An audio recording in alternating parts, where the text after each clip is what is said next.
Maya, I can't hear you. I see you holding something up. Can you unmute and then let's chat? Sorry.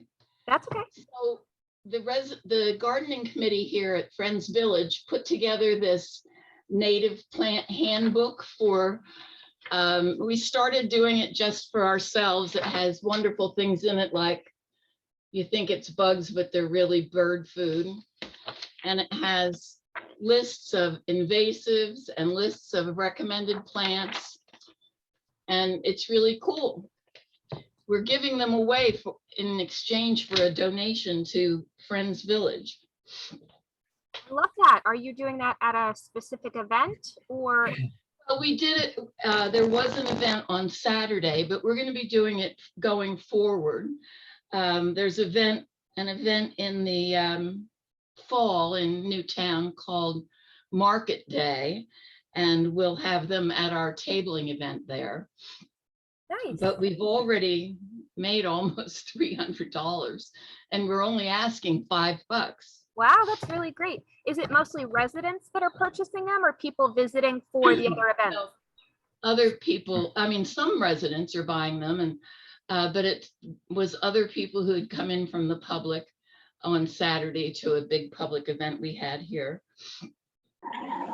That is very exciting. I'm exciting.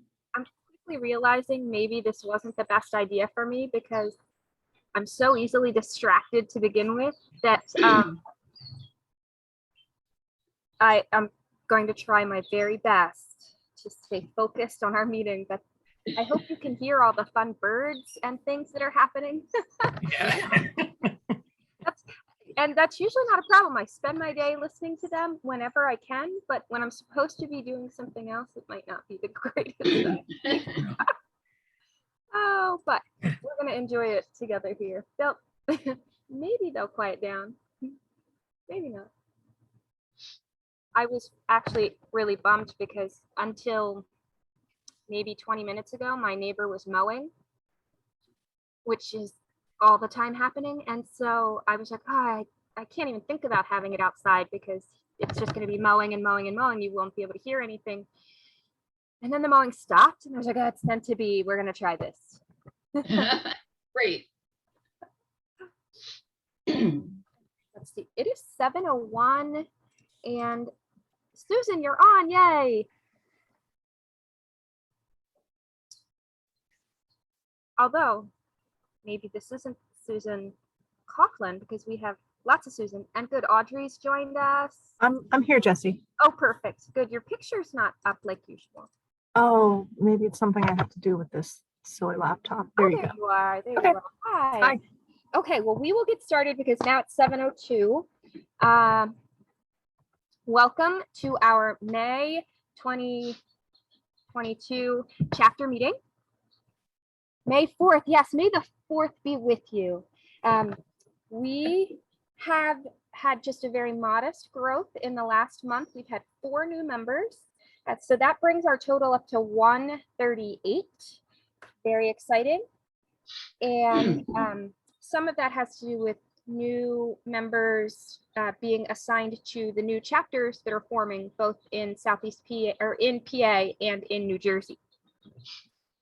For anybody who's new, I'd just like to go over who we all are. I'm Jessie. I'm the president. When you're getting emails, they're usually coming from me. I try to keep them to a minimum with lots of great information, but if you have any questions, you can always reach out to that email address. Audrey is here with us tonight. She does our thought of the month, and she helped me truck so many plants. So exciting for our plant sale. Susan is with us tonight, and she is our secretary. She does our newsletters that are amazing. She takes care of our content online. We wouldn't know what to do without her. Denise is our treasurer. We actually got to meet in person when she picked up her plants. Very exciting. Lindy's our membership chair. She's at work again tonight. Marilyn was over to pick up her plants. It was lovely to see her. I'm not sure if she's on tonight, but she's our advisor in all things native plants, and we're very glad to have her. And for a new committee that we're starting up, Ann Caulfield is our go-to. We're going to talk a little more about that tonight. We are still looking for a community projects committee chair. We're also going to talk a little bit more about that tonight. these are some ways you can connect with us. Our YouTube channel gets our meetings uploaded usually within a week, I would say. We're pretty good about doing it. So all of our old meetings are on there. We're also on Facebook. We have a website, and email is a great way to reach out to us. Our members, Phoenixville is still going strong. I think Susan, at some point in the next month or two, will want to put out a new tally of all of the towns that we are covering and how many people are in them. So we can kind of look at the size and distribution in our whole chapter. We said we'd do that about quarterly. We're still getting a couple members from Delaware. That's really exciting because they don't have a chapter in their state. So, and they're close enough. We'll take everybody. Our financial report, Denise would usually take care of this, but I am still derelict in my duties of turning everything over to her because I get distracted by birds and bugs and plants. So I looked it up right before this meeting. Our balance is really not our balance. It's pending our payment to North Creek, which was very large, and one of the checks that was just deposited from that payment. So it is less than that, but that's what the official balance is according to our online banking. This was a picture from one of our outreach events last week. Lindy and I tabled at a Biophilly event held by the Biophilly group, which is trying to educate people and make them aware about the importance of biodiversity to the human aspect, that people are healthier with the more biologically diverse environment they live in. So their focus was on bird safety with buildings in Philly. So they had a panel discussion of 4 experts that were talking about ways that you can make your homes, your windows, your buildings safer. And then they actually had the architect for the building that we were in, which is a bird safe building, who talked about some of the design aspects and some of the thought processes that went into making the building as safe as it was for birds. So that was really interesting. We sold 11 of our plants from our failed attempt at trying to get a community project going, and it was really exciting. I chose plants to try and teach people about supporting caterpillar life. So not necessarily just things that were blooming and pretty, but things that would actually host other living creatures. And they were really excited to hear about that idea. So all of the pussy toes went, all of the packer went.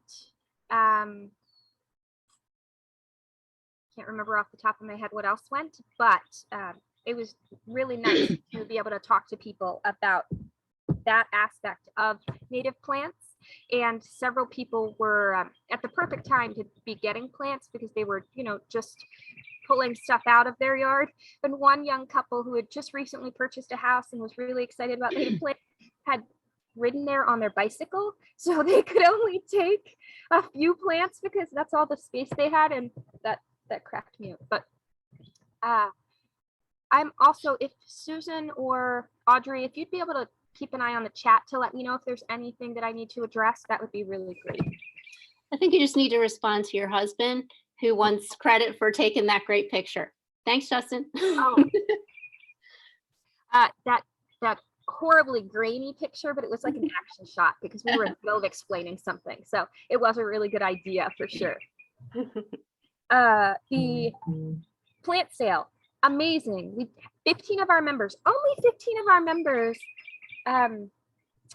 participated, and we had over 54 flats of plants and over 1,800 plugs that are now native plants in, hope not mine aren't in the ground yet, but they're getting there, that are going to be in the ground. And that is a wonderful thing to be proud of. I'm really glad that people took advantage of this. The goal was to open it to the public and have even more people take advantage of it. Double-edged sword, because if more people would have taken advantage of it, I don't know how we would have transported the plants. We would have had to have them delivered, and then there's an extra fee, but you would be amazed. I should have put the picture in. I got, how many, Audrey, did I have 30?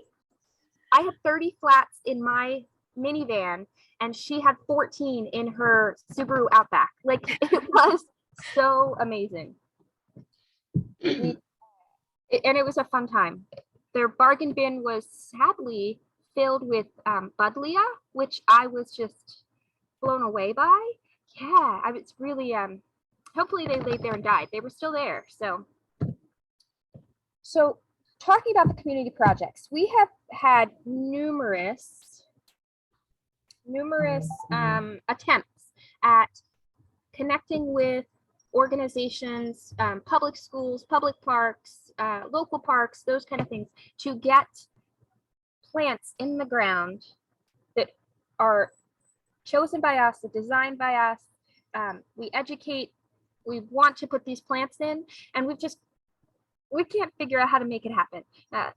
Either they have timelines that don't work with ours, or they have expectations of us being maintenance crew. That's just not going to happen. So we have to come up with alternatives, because our ultimate goal is to get native plants in the ground. And we've kind of decided that the best way to do that is going to be through homeowners, through private people who want these things and just need guidance and help in doing it. So we've come up with an application for the homeowners rewilding assistance application. Last month, we talked about how we are putting together a slideshow that will be kind of a recording that will be the base education that these homeowners, and it can be public entities also, but kind of focusing on homeowners. We haven't moved any more forward with that presentation, but we will get there. But the application for this process is here. So Maya, you have been asking, and this would be applicable to your project that you're trying to get done. And hopefully it works out with much less red tape than what we've been running into. So I'm not going to go over the application in detail. Susan, I believe this is on our website, or we haven't made it live yet? Not yet. Okay. So this is the sneak peek of it, that we're not live yet with it, but this is how it's going to go. And it's really putting the onus on the homeowner to do the homework, kind of come up with a plan for what they want, and then we help them. And we grant the plants with them understanding no poisons can be used. They have to have a follow-up plan and a maintenance plan in place. And their project, their plan, like they need to come up with the plan. We're giving the assistance, the guidance, the education. So keep that in mind. We will be drawing up the guidelines, such as, like, we can't grant our members plants. It has to be, we're reaching beyond our membership to do these kinds of things. So there's some fine tuning to do with it, and some details on the board as far as how we make this happen. But I wanted to give you a sneak peek. There are things in place, especially Maya has been asking, and I wanted to get her the information in particular. So we're working on it. Susan, I'm not sure if you are able to give us an update on this. I sprang this on you and I apologize. So I copied the email that you sent if you can't speak to it right now. No, that's fine. I attended the meeting on Zoom, and this is the result of a year ago, our board, one of our board members at the time got really interested in encouraging Pennsylvania to ban ornamental invasives, not just the weeds and the agricultural pests that the committee have been working on. The good news is Pennsylvania, many of you are aware, has a law that allows the state to list plants that then cannot be propagated or sold in the state. The not so encouraging news is that it was confined to agricultural weeds, aquatic weeds, things like that, and no ornamentals were on the list. Whereas some states in the country are already banning things like calorie pear, Japanese barberry, and other ornamentals that are known to be invasive and injurious to the natural environment. So a year ago, the Wildlands Board approved the chapter getting involved in this, and we did, and encouraged what's called the Controlled Plant and Noxious Weed Committee. That's the body that does these things. Encourage them to start listing ornamental plants that are invasive, and they did list a couple. And then it looked like the momentum had faded. So our chapter and a couple of other new chapters, Western Pennsylvania and is it called South Central? The one in Penn State, right. So the other new Pennsylvania chapters and ours and the Pennsylvania Native Plant Society have formed sort of a informal coalition to continue to work on this and kind of kick the committee into higher gear, we hope. So this meeting in April, all of us decided to send emails to our chapter members ahead of time. So you all received an email from Jesse a couple days before the meeting, encouraging you to email the committee and urge them to move forward. And so many people from all of these chapters and organizations did that the committee was overwhelmed. I think they said there were something like 138 or 148 public comments ahead of time. They had never had that many comments before. So the coalition worked. The coalition worked great. We did not get the committee to actually vote to include consideration of any additional plants at their next meeting, and they only meet 4 times a year. So this is could be a long process, and we'd like it to speed up. So the good news is the coalition worked. We've got our game plan in place for their July meeting. I think we will all plan once again to contact all of our chapter members and encourage them once again to write to the committee ahead of the meeting and encourage the committee to actually list some more plants for consideration. What they do is at one meeting, they consider the plants. At the next meeting, hopefully, they approve the addition of those plants to the list of banned and controlled plants. So that's the game plan. We've got a process in place. Look for the email in July. And we thank you to everybody who wrote in, because it did make a big difference. The committee was clearly impressed with the extent of the commitment and the breadth. It was the entire state that was represented, which was also good. So we did a good job. We're going to keep on doing it. And thank you everybody for helping, and hope you continue to help, because it does make a difference. Yes, Susan, thank you so much. Susan was one of the spearheads to getting that email campaign going.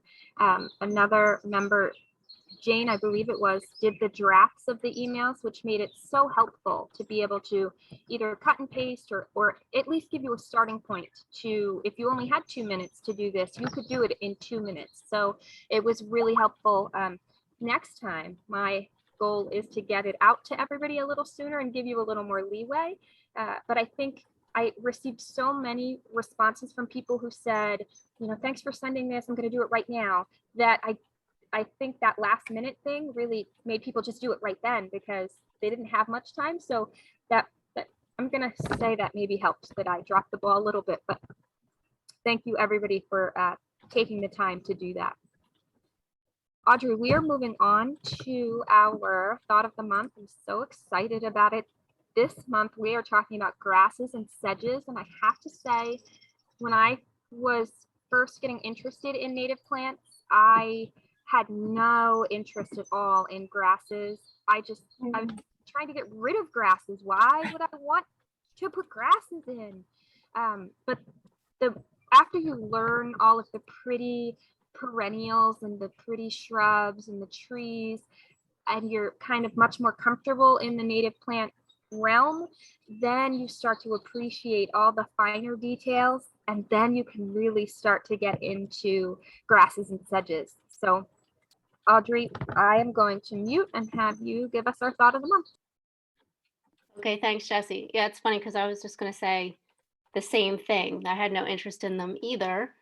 And then every time we would pick up or sort the orders for our members, I would ooh and ah over the various grasses and sedges and kick myself for not trying some. But I didn't know much about them. So anyway, here's a little bit about them.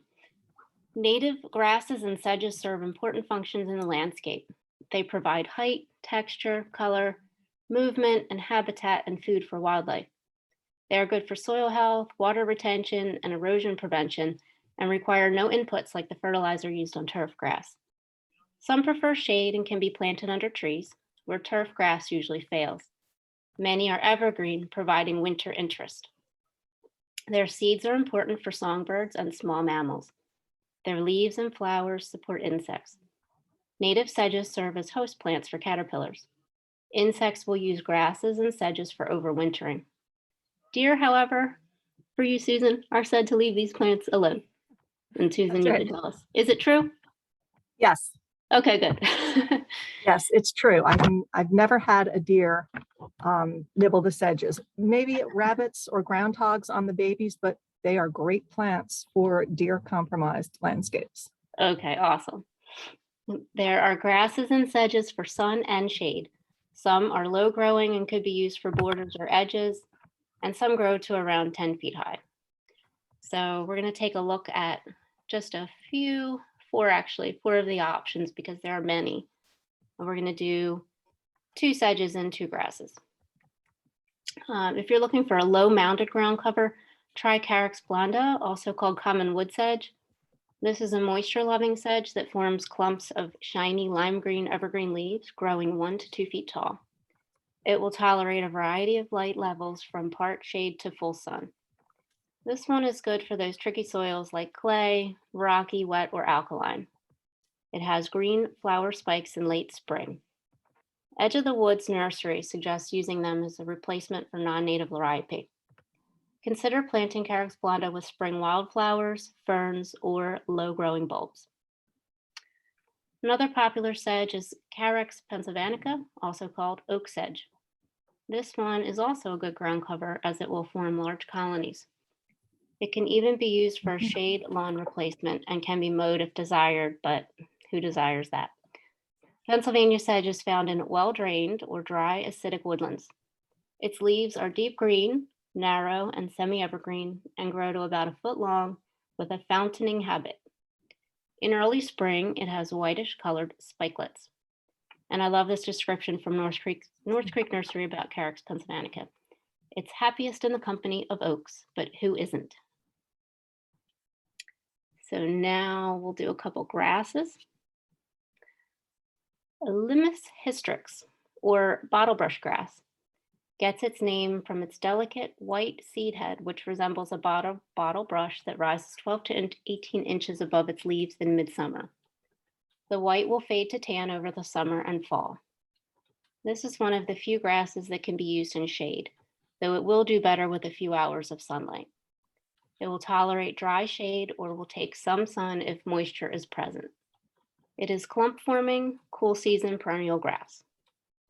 The form is loose, upright tufts of rough textured bright green blades. This species can be found growing in dry upland woods, shaded creek and river banks, rocky glades, shaded meadows, and woodland clearings and edges. In the landscape, consider this one for an accent, grouping or mass planting in shade garden, in a rain garden or rock garden, or for use as erosion control, or even to add to a bouquet of cut flowers. Bottlebrush grass gets to be about 3 to 5 feet tall and 1 to 2 feet wide. And finally, Chasmanthium latifolium, or northern sea oats, could be a good choice if you're looking for an aggressive spreader to fill a space quickly. This is a good naturalizer for dry shade, which may help keep its growth a bit more in check. It thrives in full sun and moist soil in an area protected from strong winds. Average mature size is 3 to 4 feet high by 20 to 30 inches wide. Clumps can be split in early spring. This is a very ornamental grass with its beautiful golden seed heads gently dangling from the blades of grass and would also be pretty in a cut flower arrangement. Remember though that this plant spreads rapidly. Though it's said to love fertile soil, I've seen it growing in the crack between the road and the sidewalk near my neighbor, where my neighbor has it planted in her garden. It self-seeds prolifically. And how to tell if it's a grass or sedge? remember this little rhyme. Sedges have edges, rushes are round, grasses have knees that bend to the ground. And as usual, I will recommend Edge of the Woods Nursery's website. They have great lists of native grasses and sedges for particular uses and growing conditions. So Susan will have those in our newsletter, right? Or on our website. In the newsletter, yes. Okay, great. Thank you. Awesome, Audrey. Thank you so much. I love the northern sea oats because it looks like little fish dangling on fishing rods to me. And I think they're just so cute. And the birds love the seeds so much. I snuck another grass in here because I'm just in love with it. This is Carex stricta and it's in bloom right now. And I wish that these pictures portrayed just how lovely it is. I got this as a flat of plugs last spring, so it's 1 year old, and I matrixed it in this essentially like a bioswale that I have in my yard where when we get heavy storms, it would just run like a river. And it is just glorious. It's only about a foot tall, maybe 18 inches at its most. And I found out today, because I had to sneak it in, so I had to do research to tell you something besides I just love how pretty it is. It is also called tussock sedge because when the leaves, when the leaves, that's what they're called, right? Grass leaves, blades, when they brown over winter, they kind of fall over, and over time that will keep happening and create tussocks of old grasses that will form like little hills in your area that you have this planted, which are great for wildlife, which slowly break down and add soil nutrients. It's just a really neat, very versatile, because even though it prefers moist and can take like standing water, like temporary flooding, it can also do, drier sites as long as it gets periodic good rain. So highly recommend it. And it stayed almost green the whole year. It finally browned out in like late January, February. So it hung in there a long time. And next we have our tree of the month. Audrey, these pictures from your yard and your dogwood are so beautiful. And Susan, I forgot to say, but 2 of the pictures that we included for the grasses, the carex, were from Susan's, and they were lovely. They're in the credits in the notes, but not on the screen. I'm sorry. No problem. Thanks, Jessie.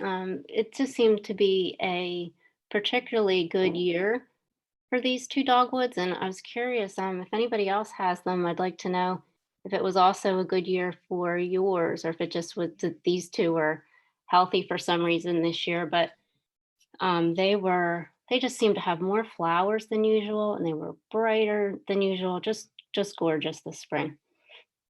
So that's why I chose to do flowering dogwood, Cornus Florida, whatever you want to say.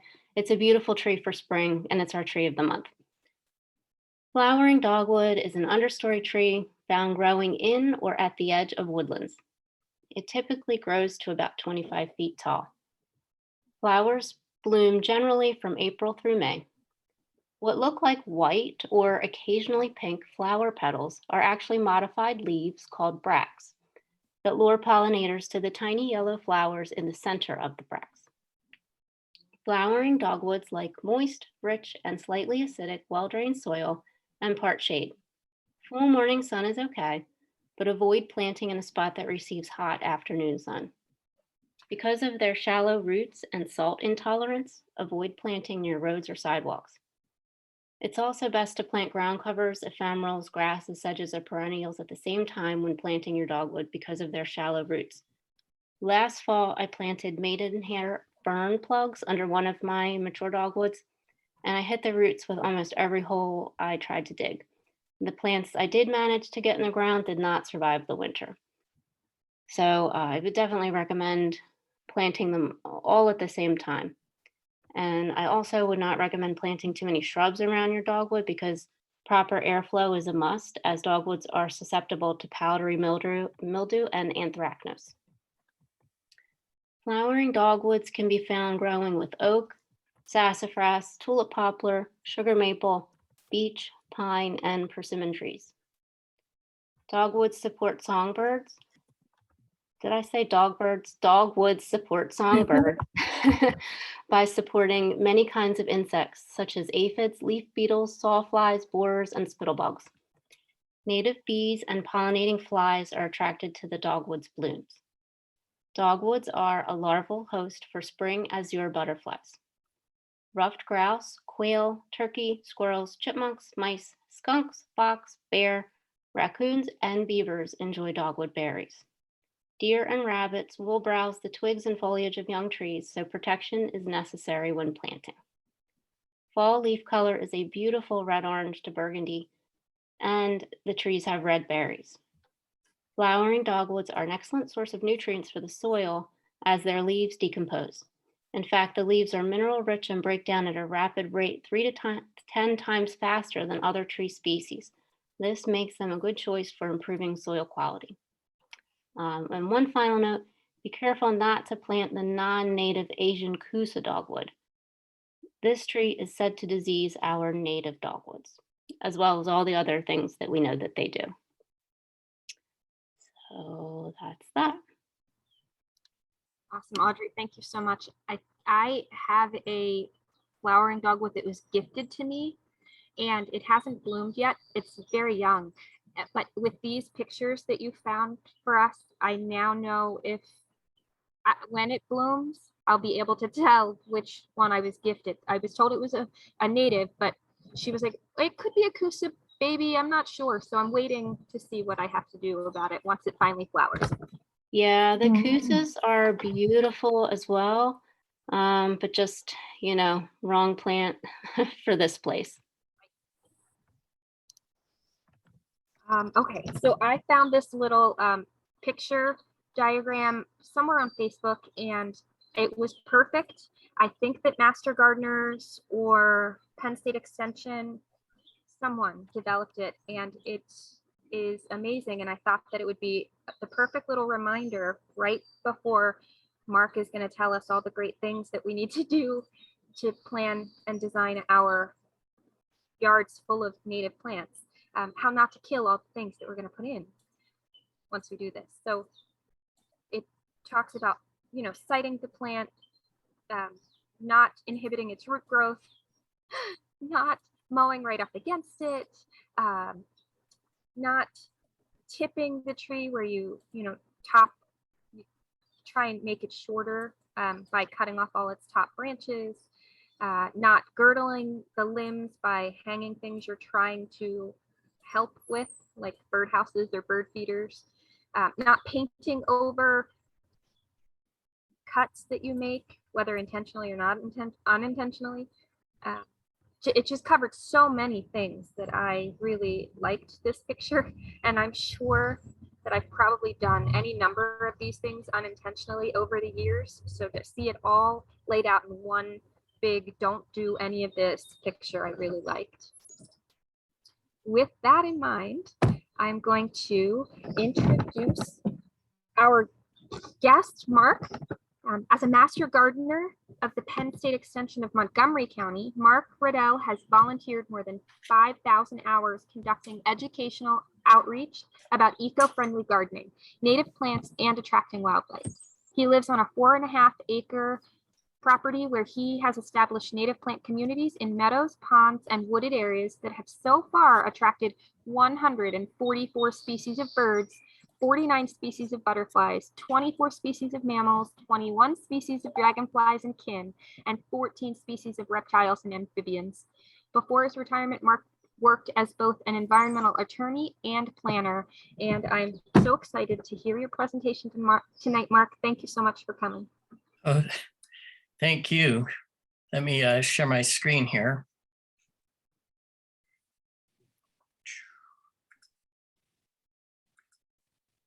Can you see the presentation? Am I sharing? No, not yet. Okay, here we go. Okay, yeah, I guess I had to wait for Jessie to stop doing hers. Okay. And let me get this in full screen mode. Where's the full screen?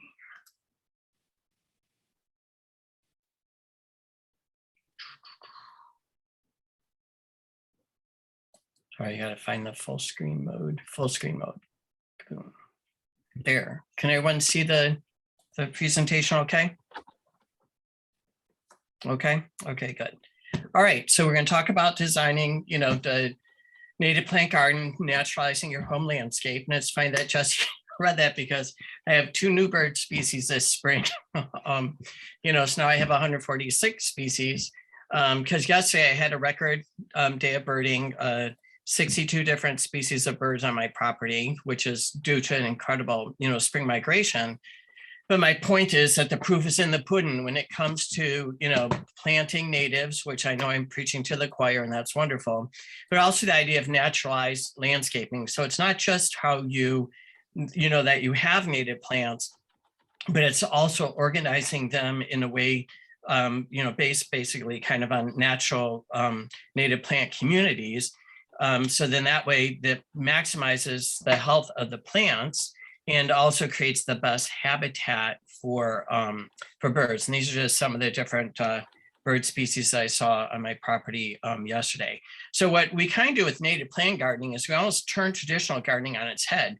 So that traditional gardening, we think of the design first, like people, they want red here, or they want to grow with tea rose or something. But with native plant, we're really putting the plants first. So we're looking at what plants grow in our site. And we're really looking at, sort of the plants over the design. That being said, we can still have both. We can have a nice naturalized landscape that is also quite beautiful to look at. So what we're going to talk about tonight is first, go over, briefly cover our gardening goals as native plants, because it's always important to know, which direction we're heading in. Then we'll talk a little bit more about some of the formal elements and principles of design. And then we'll flash over to native plant communities and specifically carrying some of those design principles over to creating native plant communities in our landscapes, and then how to put it all on paper. Then we'll have Q&A at the end. So the copy of this presentation will be on my website tomorrow, because I inevitably modify it after I run through it. And I modified this. I've been teaching this class for about 20 years now, and I modified it, been updating it over the years to focus more and more on native plants. So now that is pretty much the focus, though it's difficult to find, photos of native plant gardens that highlight some of the principles I want to highlight. But anyway, so a copy will be on the website, marcandradell.com. And when you go to the website, you'll click on the link for tonight's class here, or scroll down to the topic there. That will open up a new page. The presentation will be here at the bottom. Then I have lots of other links. The formal design part here about the design principles and the elements of design, as well as the formal stuff, how to put it on graph paper and stuff. That's based upon the University of Florida Extension publications. They have excellent publications. There's about 10 PDFs, and really get into a lot more detail than we can obviously go in 1 hour tonight.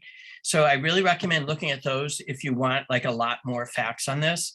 And then the native plant stuff is, primarily from my own experience. But I also have on here some templates, if you're concerned about starting and you just want a starting place. There are a lot of good templates on here.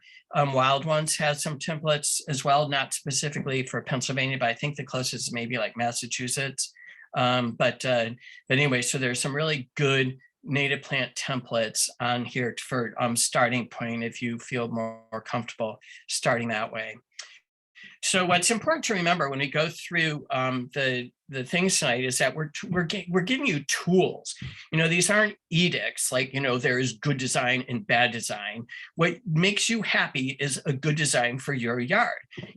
Martha Stewart's not going to show up and write tasteless on your gate if she doesn't like it. The key thing is, to find plants that do well at your site and that you enjoy because gardening is supposed to be, about happiness and joy. It's not like another thing to worry about, another thing to add to your to-do list. So what we're really trying to learn tonight is not necessarily do it this way or do it that way. We're trying to learn a way of seeing, like understanding why we might like a particular design when we go to a natural area or a formal garden or whatever, or to a neighbor's house. We see something about it and we see what we might understand, help us understand what we might like from what we see. Or conversely, if there's something that's kind of like bothering us at home, like it just doesn't seem to jive, then these principles may help you understand, oh, I really need to do this or that, and then it might look a little more like I want it to look. But the key thing is it's supposed to look how you want it to look. And of course, they have native plants that are nice and healthy. Yes. Okay. I There are tried the to, birds. Do you see the bird? there, yeah. Moving, Okay. it's moving. That's just 3 of the birds. I can, Susan, if you email me, I'll send you the full list or whatever, or like it's on Facebook, friend me on Facebook or something. Yeah, I'd love to, thanks. Okay. So, boom. Okay, let me get back to where we were. Handout tools, not edicts. Okay, so now we're going to talk about goals. So our goal for with native gardening is basically ecosystem restoration. Again, I am preaching to the choir, so I'm not going to get in detail here, but I always like to focus on, the interface between.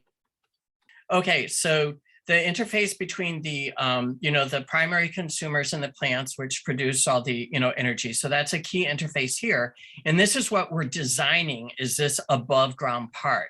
And that's why, it's important with native plant design in the natural ecosystems. So our goal then is to design these native plant communities, naturalistic native plant communities. And we can see here how plant communities fit into the ecosystem, that, plant communities are an integral part of the habitat of each of these individual species. And so with the combination of the plant communities that are groups of plants that have evolved in a common environment that defines the habitat, we're focusing on the above ground part. And what we notice with all of these plant communities is that they have multiple layers. Even the shorter like meadowlands, the plants are tightly packed and they have natural layers which promote this idea of a continuous canopy and also underground or root zone with very few bare spots. Mother Nature does not like bare spots, bare soil. So we are, as creating these plant communities, we're embracing a new aesthetic where we talked before about traditional gardening, focusing on, the plants that we want, focusing on just the design over necessarily like the land and what grows there. With native plants, we're focusing on we're embracing a naturalistic design to go with these native plant communities. So we want to choose plants that are suitable for our existing conditions and soils without amending them. So you get that we all hear about the right plant, right place. And so that includes, the soil as well as the temperatures and the, the amount of moisture and amount of light. And so by embracing this natural design, we're also reducing the areas of high maintenance. So areas that require like a lot of weeding. If we want non-competitive plants, then we maybe put them together. So that's going to be a heavy maintenance, so they won't get outcompeted in these other areas that we're letting naturalize. Also things like specialty gardens, vegetable gardens, a cutting garden, something like that, a rock garden that may not necessarily be exactly what would be growing in your area otherwise. So we're embracing this idea of naturalistic design by minimizing partly those areas of high maintenance. We want to keep in mind that, by creating these plant communities, we're also accepting sort of what happens in nature, or we're at least dealing with it, whether we or not we actually accept with it. Because in nature, there's this idea of primary succession, or secondary succession, but the idea of plant succession, where, Pennsylvania was a woods, always wants to be a woods. And so that's why there are very few open areas in Pennsylvania they succeed to being shrubby, scrub areas, and then into forest areas.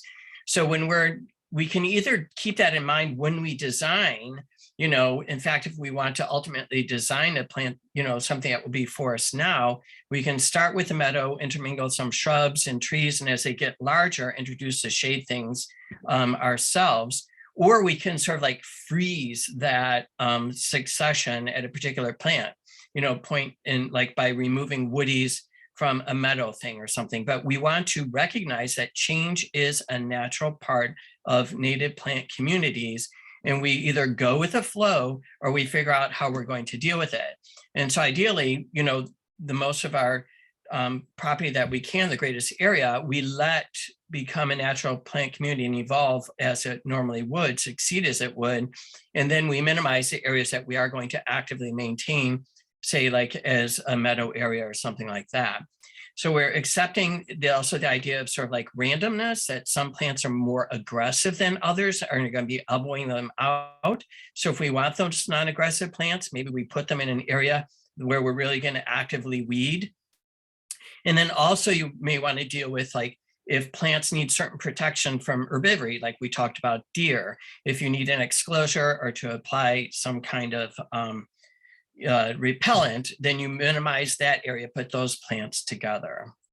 So we're embracing that. And then, so the new measure of success, instead of like winning the blue ribbon for the best tea rows, we're getting the blue ribbon by having the most diversity, both in the number and the diversity of the species. And these are just some of the highlights of the animals I saw on my property in last year. So that being said, when we talk about embracing this new aesthetic and applying those traditional principles of design, we always hear like sort of that, you know, the beauty's in the eye of the beholder. What's the idea? These ideals of beauty, and it's all very subjective. There are some things that are hardwired in us though, because we are animals that did evolve. For instance, yellow is the brightest color, the way that our rods and cones in our eyes are the receptors, because that was important for us who evolved as fruit eaters to distinguish between ripe and unripe fruit. There's also an innate hardwired preference for symmetry, uniformity, and balance, because that oftentimes indicated the health of fruit or the health of other individuals or the health of an animal that we are going to eat. So we have that sort of ingrained in us that we look for certain things like symmetry and uniformity and balance. Other more subtle things is that there actually is something called the golden ratio or angle that occurs in nature, like the spiral of a shell. The way that the leaves rotate along a plant or the flower petals, it's maximizing their exposure to the air. And that grows actually according to a very specific mathematical formula that the Greeks recognized and incorporated into their architecture. And that is like considered a lot in the, ideal beauty of a male or female face. So there actually are these proportions that are ingrained, that we evolved in nature with these things. So there are things that kind of cross cultures. And so that's why when we talk about some of this stuff, that's why it sounds familiar and it sits right with us. And also we subconsciously look for patterns, like how many times you've been at like some place and you look at the wallpaper and you think you see a face in a flower or something like that. So just the way we evolved, we're looking for patterns. So those are some ideas that are actually hardwired into us as, animals. Let's see, so then we talked about the beauty being in the eye of the beholder, literally, so if the eye, if there is that physical component, so it's in your, the eye, the brain, and the heart of the beholder. So there's the concept that literally how we see, like some people maybe perceive color differently by being colorblind. Some people with obsessive compulsive disorder literally have to have everything just right. That's their brain is hardwired. Everything has to be totally balanced. So there are things that are just like hardwired in us, but also personal experience really informs our ideal of beauty also. Like, we all think our moms are, the most beautiful, though mine is. Or we think like the plants that we grew up with, that nostalgia, those are we perceive as beauty, or cultural norms. So there is also this very sort of subjective or cultural component to it. but ultimately who decides what is beautiful your yard is you. So that being said, we're going to move on to some of the actual basics of design. The elements of design are like the basic building blocks of design, what our eyes perceive, what our brains process that light as, that makes us discern and interpret the world around us. So, because, the light just streams into our brains and our brains make sense of it. They make sense of it by looking at color, line, form, texture, and visual weight. So we'll talk a little bit about each of those and then how they carry over into design in the garden. So color is the first thing that we usually notice about an object. When you ask somebody to describe something, they usually, or the first thing they'll say about the ball is say it's a red or something. So that's usually the first thing that we notice. And it's what most homeowners look for when they think, oh, I need a red flower, I need a yellow flower or something. But it's also the most fleeting design element in the landscape, because look at this tree, how it changes throughout the season. A lot of plants only bloom for a few weeks or a month or two, and then they change. So color, even though it's so important to us in the long range of design, it's not as important as other things that we're going to cover that are more long lasting. But because color is so important, especially during the summer season with the blooming, when most of us are focusing on our gardens, we will talk about some of the different color schemes and how to look at them and how to apply them into your yard. So you maybe all be familiar with the color wheel, the three primary colors, red, blue, and yellow. And then the secondary colors, that's halfway between them, mixes like the orange, the violet or a purple, and then the green. And then the 6 tertiary colors, that are mixes of those. So when we talk about, colors, the primary and the secondary, those are the ones we're going to be talking about. Those are that's what they mean. So those are the primary colors. Now, when we're discussing color, we look at the temperature, whether it's like cool or warm, whether it skews towards like the yellows and the oranges, or whether it skews towards the cool colors. Cool colors tend to be like, that focus on the blues and the blue violets and the teals. Those are generally perceived as soothing and receding into the landscape, whereas the warmer colors are generally more vibrant and are perceived as advancing, coming closer to us. I actually learned that when I lived in Chicago up on the 3rd floor of a condo, looking down in our yard. I realized that, what I was seeing across the yard were all these, like, I didn't really like red that much, but it was the only, color I could readily distinguish from the 3rd floor down there. So I started using red more. And of course, it's better for hummingbirds anyway. But I really noticed that, factually, that like those warm colors really pop. And so they do seem closer and more noticeable from a distance. Value or brightness is another thing to look at with color. So there's like the pastels, which are the lighter. They have less contrast than so we notice like how right here that it's not as contrasty because they're getting closer, whereas here there's a lot more contrast between the individual hues. So there's less contrast, which means it's also a little bit more soothing. And also that it is advances that we see them because they're brighter. And then the opposite with the darker or more vivid colors. So when we're combining these different colors, that is called a color scheme. So it's a combination of colors and it's based upon what we saw with the color wheel. So it's based upon primarily the colors of the flowers.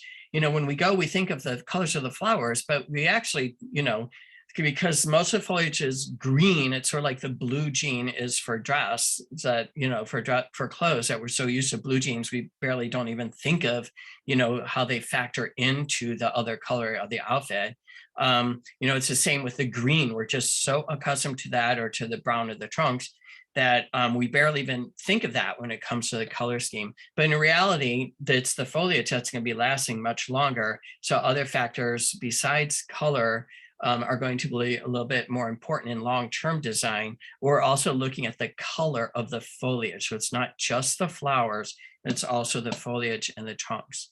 And like I mentioned, we tend to overlook the greens and also the yellow centers of the flowers. So the different color schemes, how we combine those different colors. Monochromatic is when we're using pretty much a single color with various values throughout the landscape. And that's often perceived as being sort of sophisticated or peaceful because it's not jumpy, it's sort of soothing, provides more uniformity. So, it can be either, like the white or, cool purples, whatever that, but that is a monochromatic color scheme. An analogous color scheme is when you're choosing colors that are closely related. And so there's some variety, but not too much. And as you'll see when I go through these, talking about safer choice, like if you're new to design and you don't want to experiment too much, these safer choices are sort of the things that we're kind of used to, that are going to be the least noticeable, that there's the least room for error if you're concerned about, like how things really look or what your neighbors will think. But these are generally sort of the safer choices. So these are, like I said, using colors near one another on the wheel. And so it can either be the warm color schemes, like your oranges and yellows, or your cools, like your teals and your mauves and purples and blues. And so they have a lower contrast, less active, and a more uniform mood, whether it's like a sort of happy mood with the sunniness or the cooler, more calming mood. Complementary colors are when you're using colors that are opposite one another on the color wheel. An example, like the yellow and the violet or the blue and the orange, they have a high contrast, so it gives you much more vibrance. So we can see them here with those vivid colors, the darker colors, how that's really sort of like jumpier. So like it's a more active setting if that's what you want out in your yard or in a specific area. But you can also use it in sort of pastels or more similar values where it's still, you're getting some of that contrast, some of that, but it's also a little bit more soothing because the colors aren't quite as vibrant themselves. So that's a complementary color scheme. One thing that's really important when matching colors are trying to get them to go together is the idea of the undertones. Oftentimes we think of it as like being a warm or cool, like here are red roses. This is sort of like a scarlety rose versus like a darker rose that has a bluer undertone. This has an oranger undertone. The same with this cooler undertone, like it's more of a lemon, with a greeny, and then here's a goldie with more of an orange. So if you're trying to match colors, you try to match the undertones a lot of times for a uniform look. Like a lot of people say you can never garden with red because you can't match with it. But that's because I think they don't understand the idea of matching the undertones. So you use like a warm red with a warm yellow, a cool red with a cool one, a cool yellow, unless you do want that jumpy contrast. But that's how you match. A lot of times you're matching the undertones. And so you can mix or match to create or reduce the color contrast.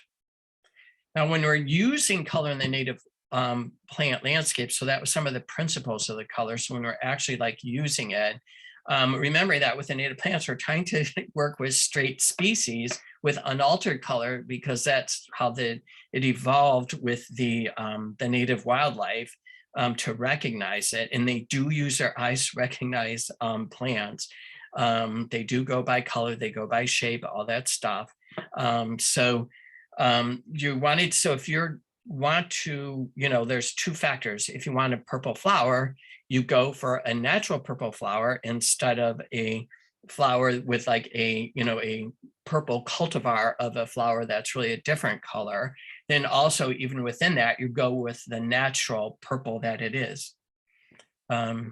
Let's see, I hear a ringing again. I don't see anybody calling. Okay. So, and then we also wanted to factor in the bloom times because different plants bloom at different times. So if you're trying to make the color matches, you want to make sure they're blooming at the same time. So when you plan your garden, that's one thing to keep in mind is to keep track of the bloom time. So then you also, not only the blooms, we talked about the leaf and the bark colors, fall color. Do you want to have reds mixed in with oranges with yellows for vibrant fall color? You know, because I noticed with my woods, I had like a lot of yellows and not that many scarlets. So I added things like black gum and some scarlet oats and some sweet gum. So I'd have like some more like sort of scarlet colors in there and red maples. And also the winter color, the color of the bark, or if there's any evergreen thing. So another aspect, that was the color. Another thing that we really notice is the line. And this is any edge between planes, a silhouette or a linear form.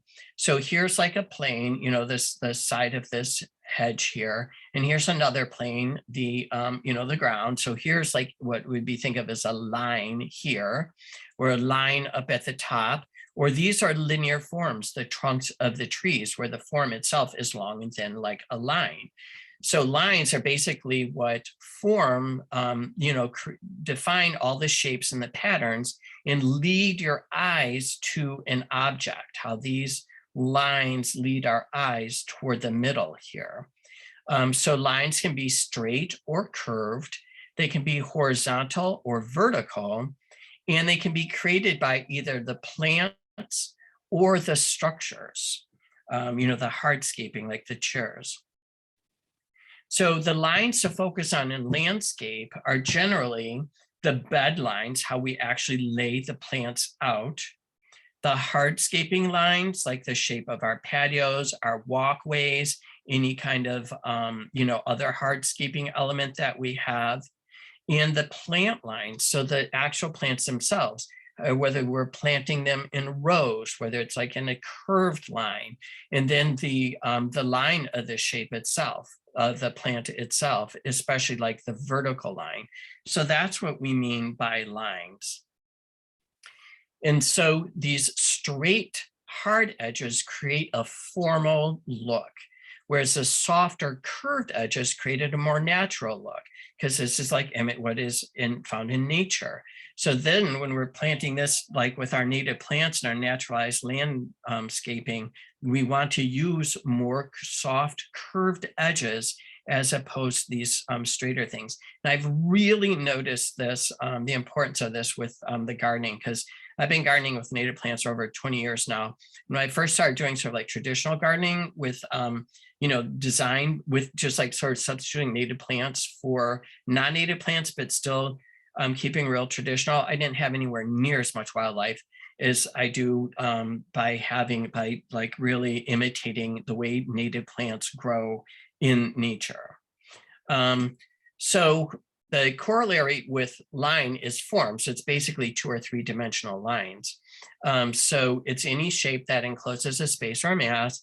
So the thing about forms is they visually stop the eye, because we know that they could visually stop us. With our eyes, we're roaming across this open area. Then we come to a form, which usually has some kind of verticality to it. And then that stops our eye, and it, you know, and so that it attracts attention and makes us pause. So how we use these forms, what forms we use, is also very important for how attractive a landscape is, both to us and to, you know, wildlife. So again, like lines, you know, hard lines, geometric forms have that formal look, hence the word formal. Naturalistic forms, you know, create a more naturalistic look, and organic or fragmented. And again, this also in some ways is sort of like a safer choice with your gardening, because it's sort of like fuzzy.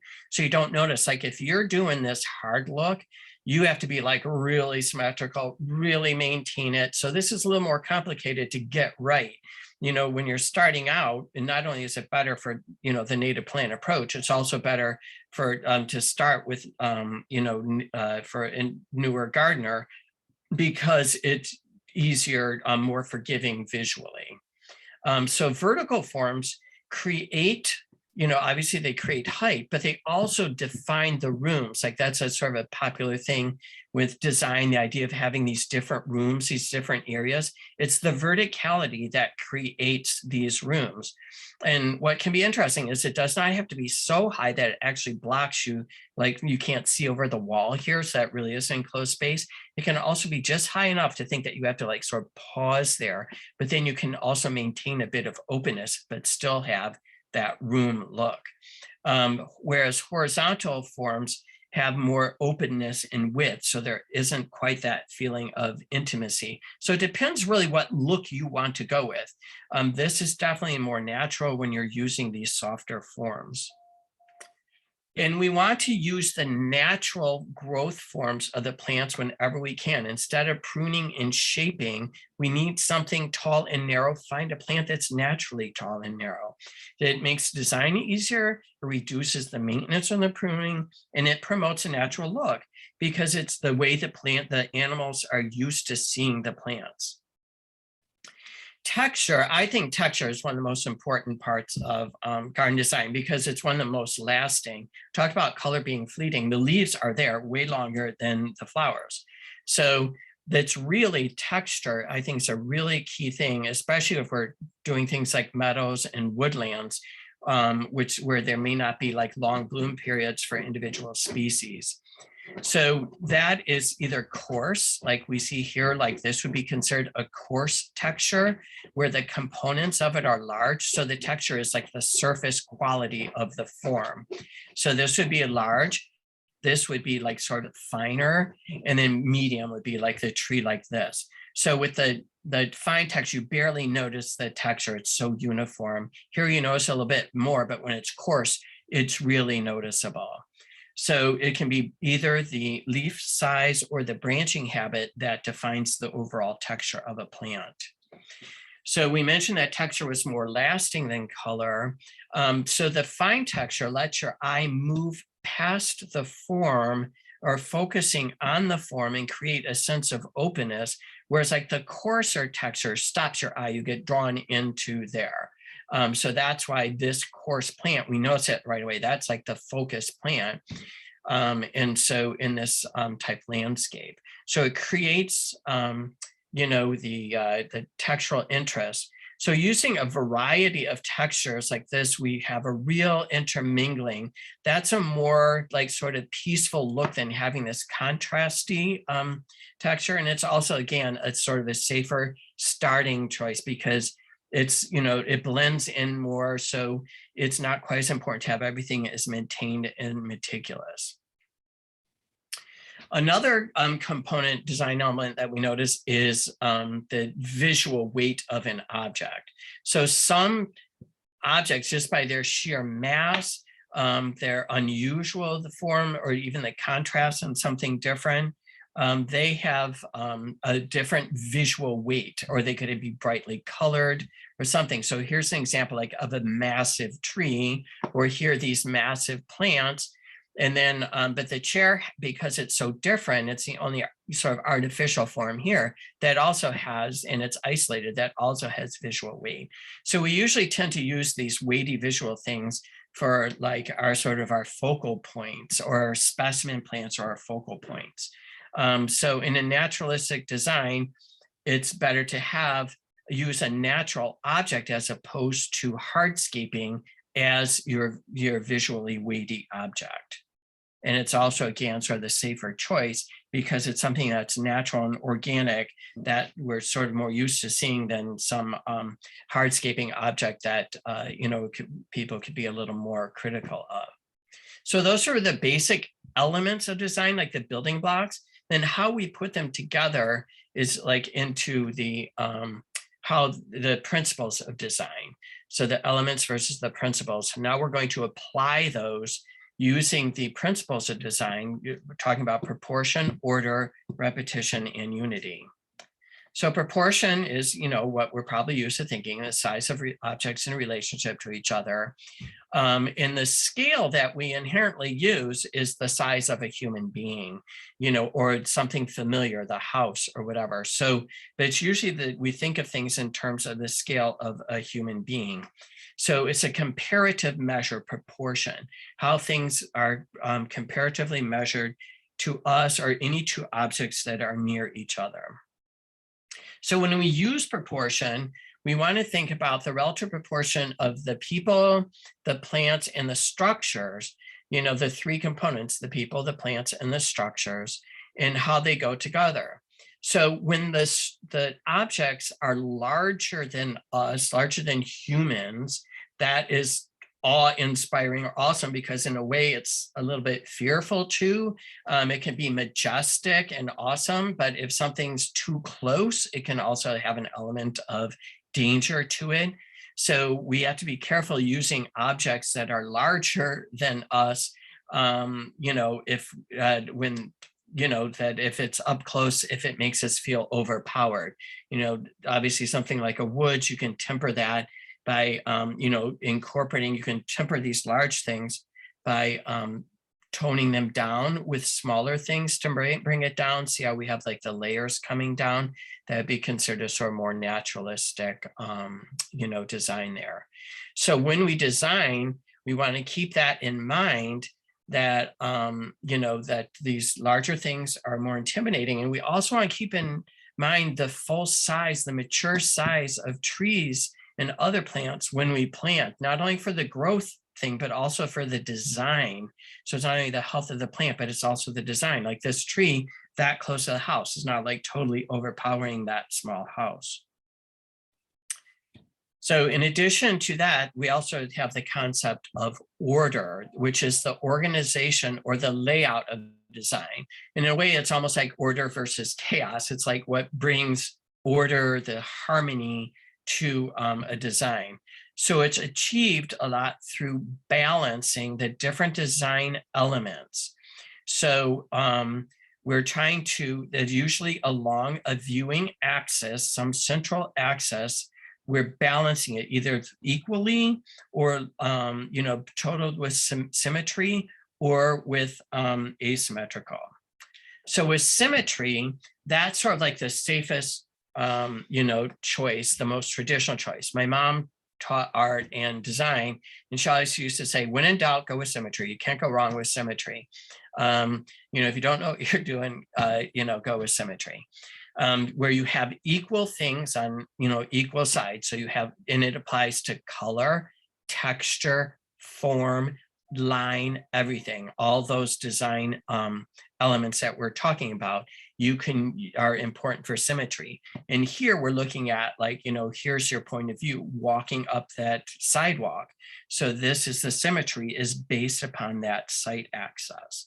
And so that is a more formal look, but also in a way it's a bit safer because, it doesn't get off balance as easily.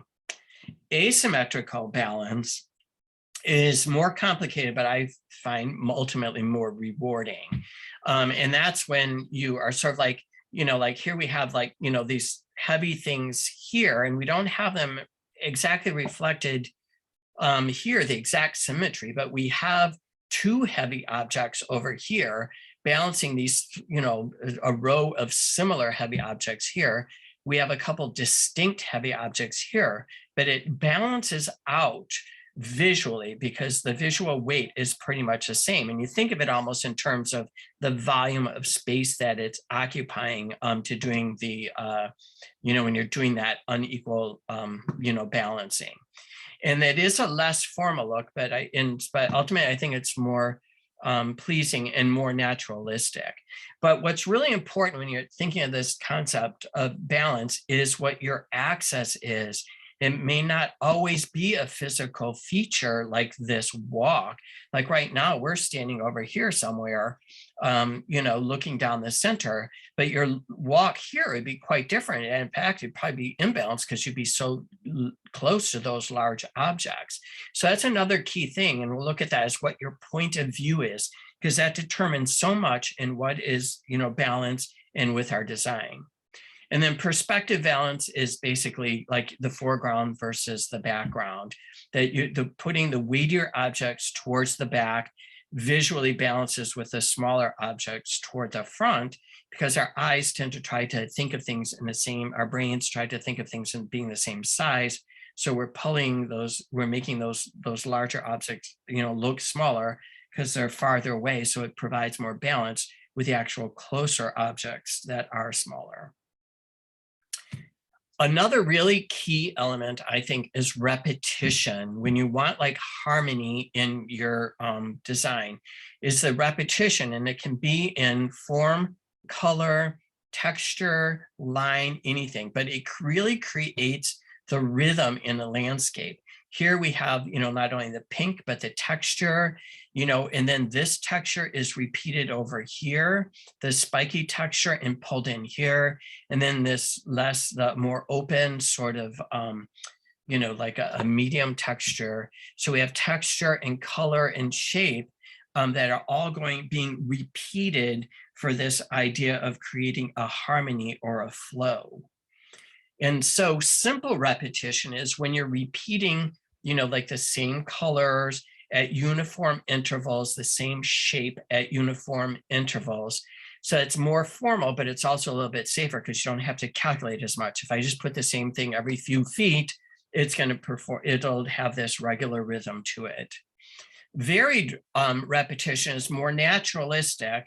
And it, and I also find like a little bit more rewarding. So we have warm colors on both sides here, but here's like this taller lily. Here it's a shorter, whatever this plant is. It looks like a ligularia. Then, yellows here, yellows there, with the yarrow and like maybe coreopsis. They do have the same daylilies. Like I said, it's hard to find things with native plants.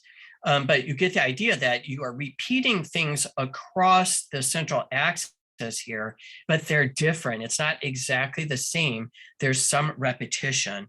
So again, you're doing with that balanced thing, trying to have about the same amount of yellow on this side as on this side, but just in, slightly different heights and shapes in different locations, but it's basically the same amount on either side of your visual axis. And then that gets us to unity, which is how all these things fit together, the idea of a consistent character or harmony. So you can achieve unity in several ways.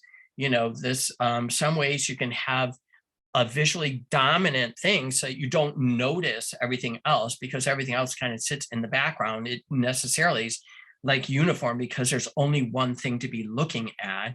So that is like unity by having a dominant focal point. You can also have unity with simplicity. The more simple you keep things, the fewer elements that there are, the less cluttered it is. And like here, it looks like it's, there's no real unity to this design. Here, there's more of unity because it's just so simple. Or by interconnection. So we have the flows going here. We have the hardscaping carrying on, like repetition of plant patterns. I just planted a bunch of, lady ferns along one edge of my property. And then on the other side too. So that will provide a nice sense of soft unity as you go through, tying in, because there's so many other things going on with the different trees, the different shrubs. But by having this uniform and yet the softness of the lady ferns, that's giving me a sense of flow, sort of like a natural version of this, providing that sense of flow and interconnectivity. Another easy, safe thing to do is like, this is, if anyone does flower design, is the idea of the unity of threes, like grouping things in odd numbers. That provides, because our eye immediately gravitates sort of like to one of the central things and wants to balance them out. So here's an asymmetrical kind of use of an odd number, and here's like a more, symmetrical thing.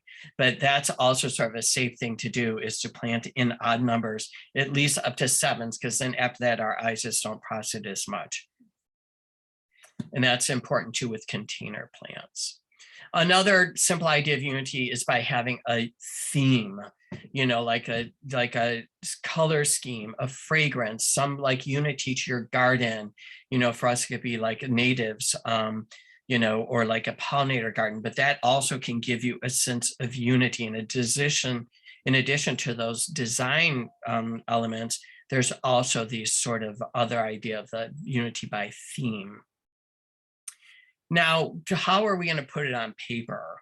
We're going to analyze our site. We're going to first prepare a base map, analyze the site, and then determine our points of view are, and then create a plan. And ultimately do it whatever level works for you. We're going to talk about some, like putting everything on paper, but that may not work for you. You may just conceptualize it.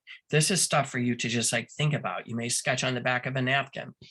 So the tools, the basic tools, I think that everyone can, the basic drafting tools, where there's also some software that is available.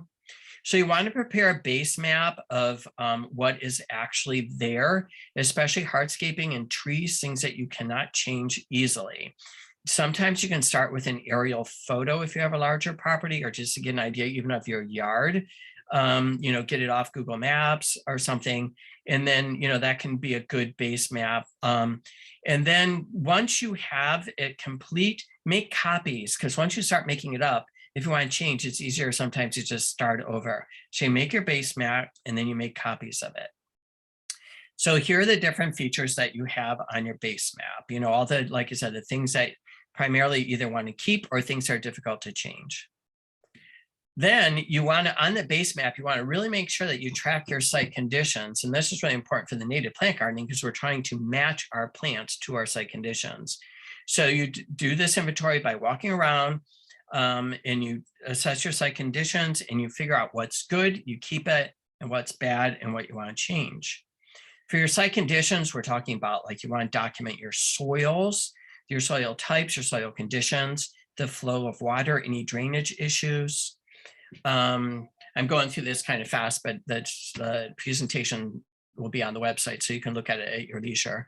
You want to track sun and shade patterns, whether you do it by taking photos every hour, whether you do it by just going out walking and sketching it, but you want to have an idea on that base map where your different soil conditions and your different light conditions are.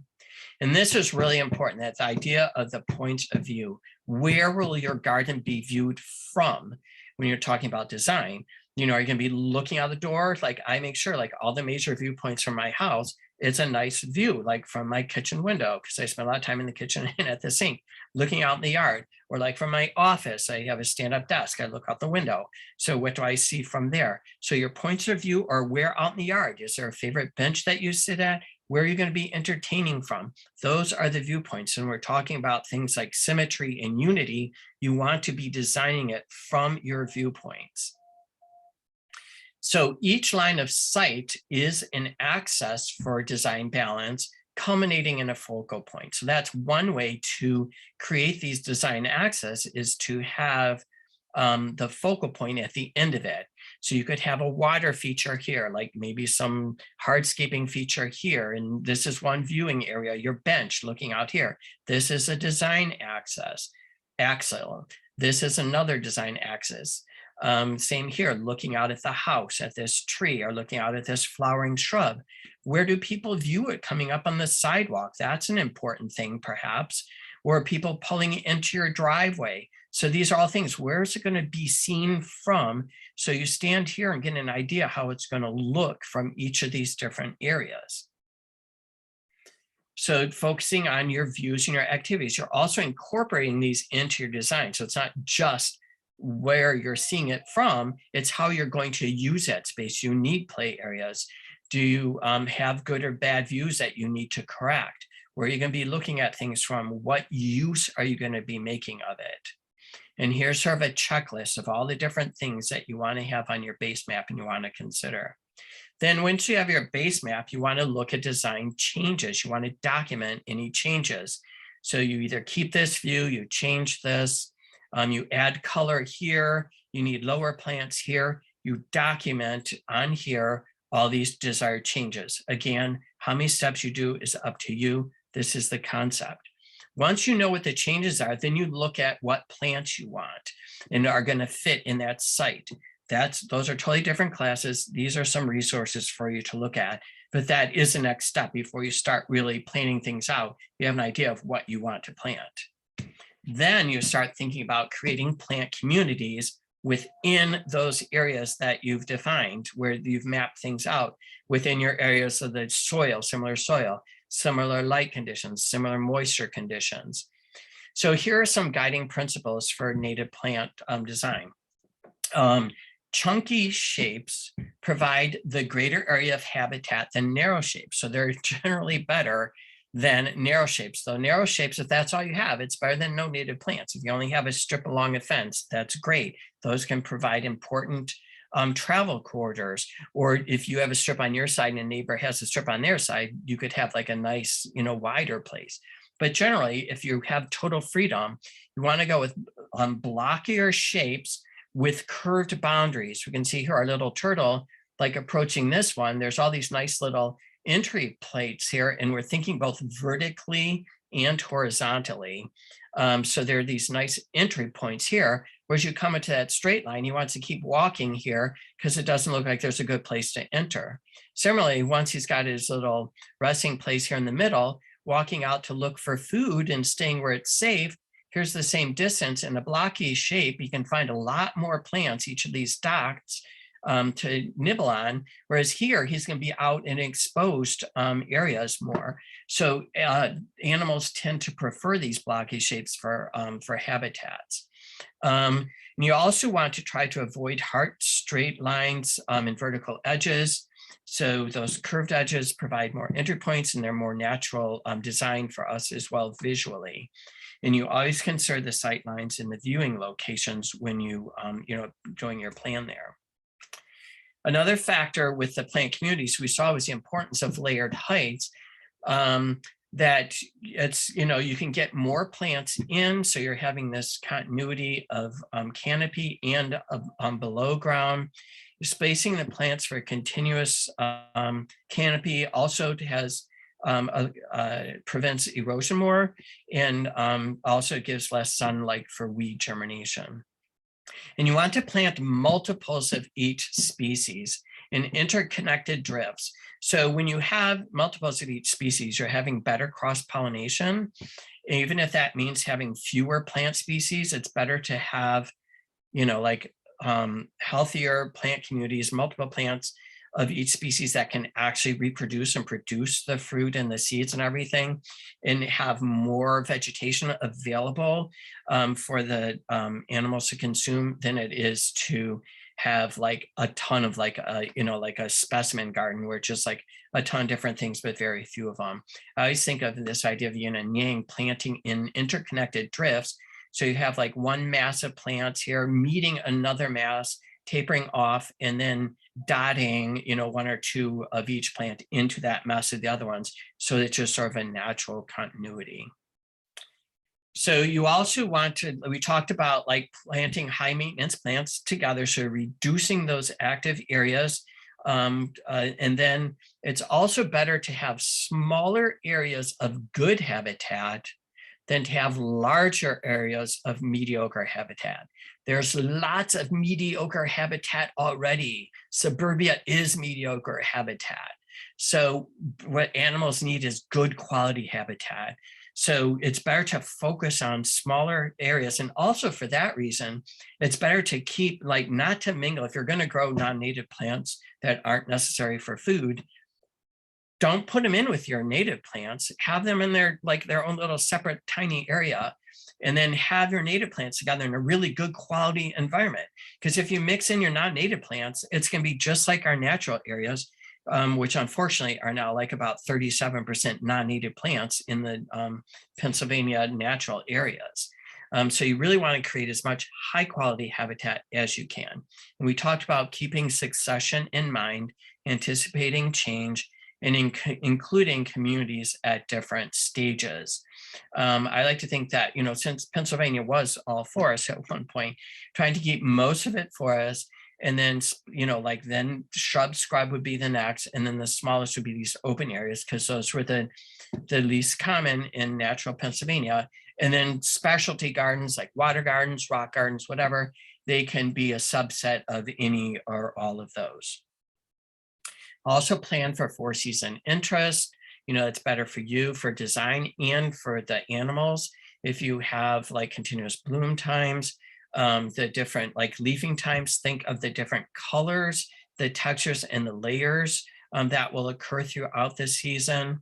And then also include hardscaping and water features. Hardscaping is particularly important during the winter when you don't have, as much plant material. So you need to develop a conceptual plan, if you're going through all these formal steps, you may not be. And then you prepare a master plant list. So once you have an idea what you want to do, you get your master plant list, remembering to put the right plant in the right place, the right site conditions. And this is really important because it helps you quantify what you need to buy and how much you need, of each quantity. So you generally, what kind of plant it is, the name, the height. A lot of times you have the width in there too for spacing, bloom time, bloom color, whatever you decide to have in there. It is good to have that listed in some way or another. And then you prepare your actual planting plan where you are deciding, you've documented which vegetation to keep. What are your anchor trees and shrubs? Those are sort of like the bones of your garden that are going to be around all year. They're harder to move. So you want to be careful when you space those. Same with hardscaping. It's hard to move. It's expensive. So you be careful how you design it and where you place it. Plant beds can also, the design for those, if it requires a lot of digging and stuff. So there's more maneuverability with the smaller plants within a defined shape than there is with the shape, itself in the hardscaping. However detailed you get, it's up to you, but it is important to, know how many plants you're actually going to need. So it can be something very simple like this. This is a template, one of the templates that was like available on one of those links, where you just get the list and then you just kind of like handwrite on a template how many plants you're going to need to get in there. It can be very simple. It can just be a sketch on the back of a napkin, or it can be nothing, or it can be totally complicated. So then in summary, you want to understand your site, for selecting the plants and locating your activities. You want to remember who's going to be using it and looking at it from where, and addressing the user's needs and their wants. Use some kind of form or style theme for unity to establish that unity and harmony. And then you create and link your spaces through repetition, whether it's through color, line, texture, form. You create that sense of unity and repetition, and consider the function of the plants for the users and the environment. Let's go to the next. So in closing, think of in holistic terms, I always say this with native plant gardening, that you're creating, these plant communities that are creating the habitats from a healthy ecosystem. So you want these natural looking plant communities. Think of your yard as an ecosystem in and of itself, but also part of a larger ecosystem. And don't overthink it. Be happy. Gardening is supposed to be your happy space. It's not supposed to be more stress. So don't overthink it. Do what makes you happy. You're the one living there, so you should be happy. And every plant has intrinsic value. So there's two ways of looking at this. Even if you can only get a few native plants in, it's better than non-native plants because every single plant has value. And also, I'm not a big fan of top 10 lists. Every plant that survived this long evolved with other organisms and survived for a reason, because it's contributing to a healthy ecosystem. So any native plant, there's one native plant is not better than another plant just because we think it attracts like a certain kind of animal. It's important. There's some animal that we may not know that needs this plant, whether or not we know it. So, and then another one of my favorite things is if it's native and it grows, let it. Don't be too picky. If you have something that's thriving, let it thrive. And then focus your high maintenance stuff on smaller things. And Mother Nature always has the best advice. When you have to think about what do you need to do in your yard, look at a natural area, think what the natural thing is to do, what is best for the wildlife, for the ecosystem, and that's the right thing to do in your yard. So now I'll open up to questions. I guess if people type them in, I'll stop sharing and then I should be able, or can I see the chat? Because if people type questions in, then I can answer them, or if Jesse wants to call me or something, Can you hear us now, Mark, or no? because I can't hear anything. Oh my gosh.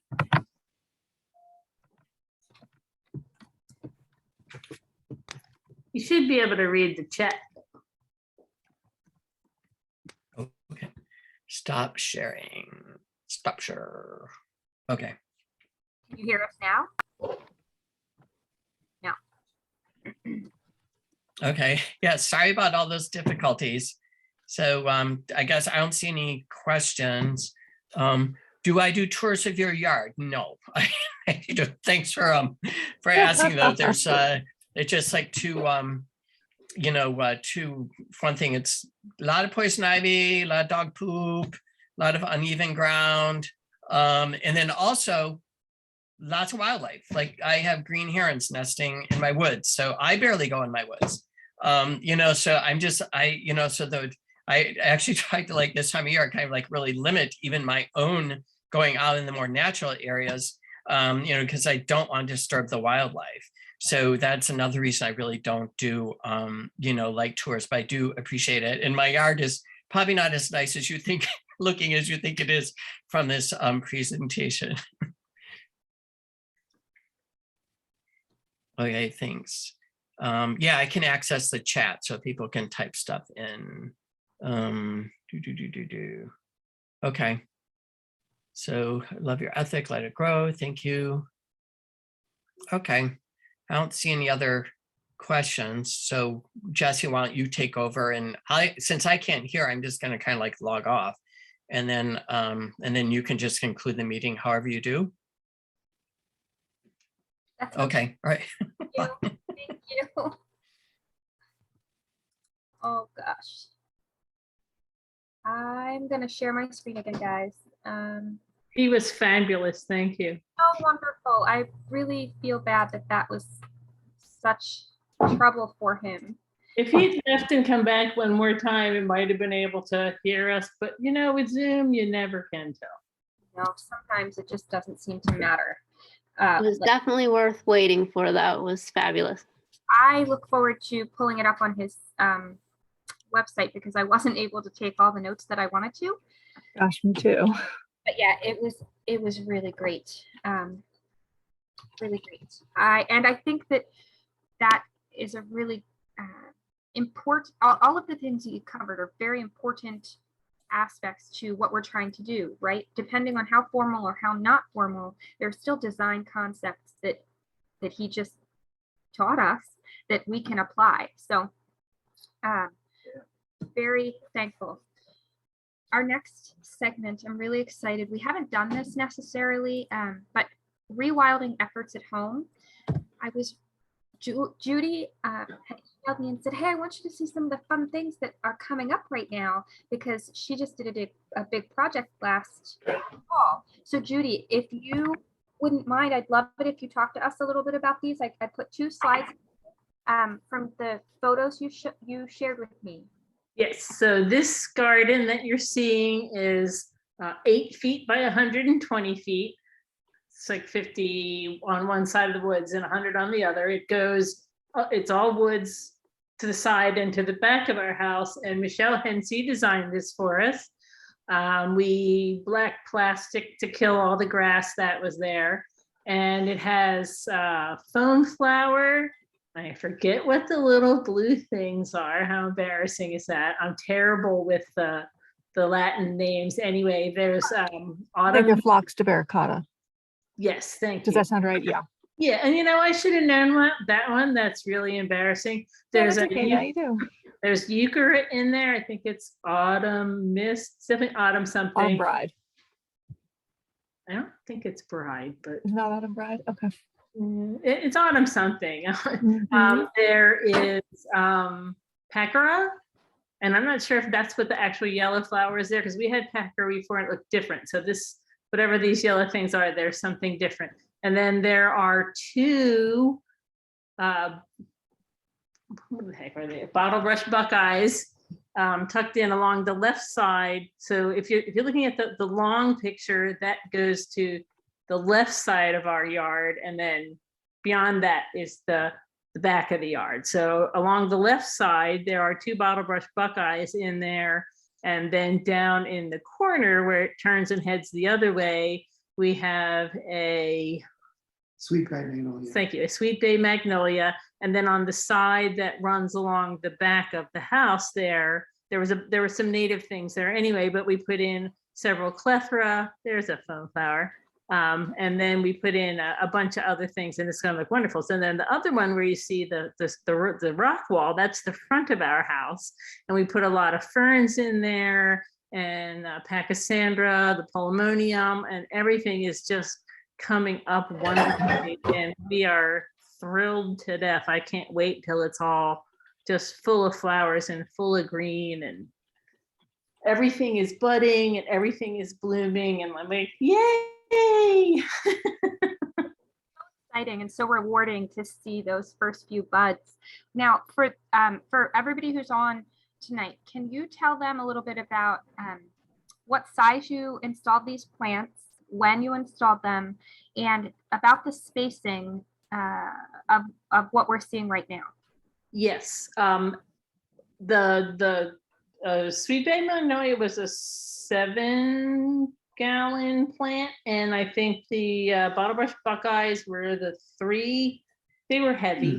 Yeah. And then everything else, just about everything else was plugs. Oh my, did we plant plugs? George bought this attachment for his drill, so you just go zoop, zoop, zoop, and it makes the holes, and you pop the plug. It's worth the $29 or It was $100. $12. It was $12, he says, worth every penny, completely amazing.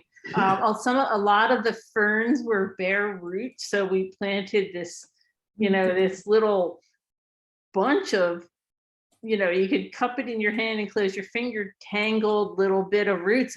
I didn't know if they were even going to come up, but they're coming up very nicely.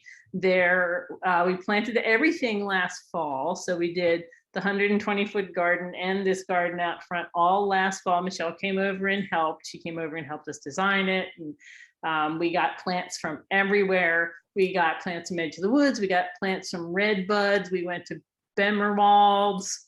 We got things from Prairie Moon. I mean, we just like, ooh, ooh, ooh.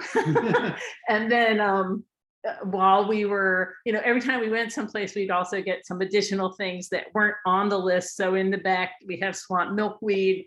We planted some things that weren't on Michelle's design just because we had to have them. Yes, we have a couple of, we got 3 spice bushes, and we did try to do things in 3s now along the long garden. And so in the front, we have the Polemonium and the Pachysandra, and I forget how, I think 17 or 21 ferns, something like that. And they're not so much clumped in 3s or 5s or anything. They're just sort of spread out all over. And there's one little rhodo in there, which we kind of ignored, came with the house. That's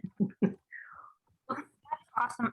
Thank you for sharing. I really hope that you send us pictures every couple months so we can see this garden grow. And it's such a great learning experience for people, for spacing, for patience, for the excitement of each step as the plants get bigger, because it's amazing even over just a couple weeks or a couple months, but then to look at pictures a year later or 2 years later, and it's so fun.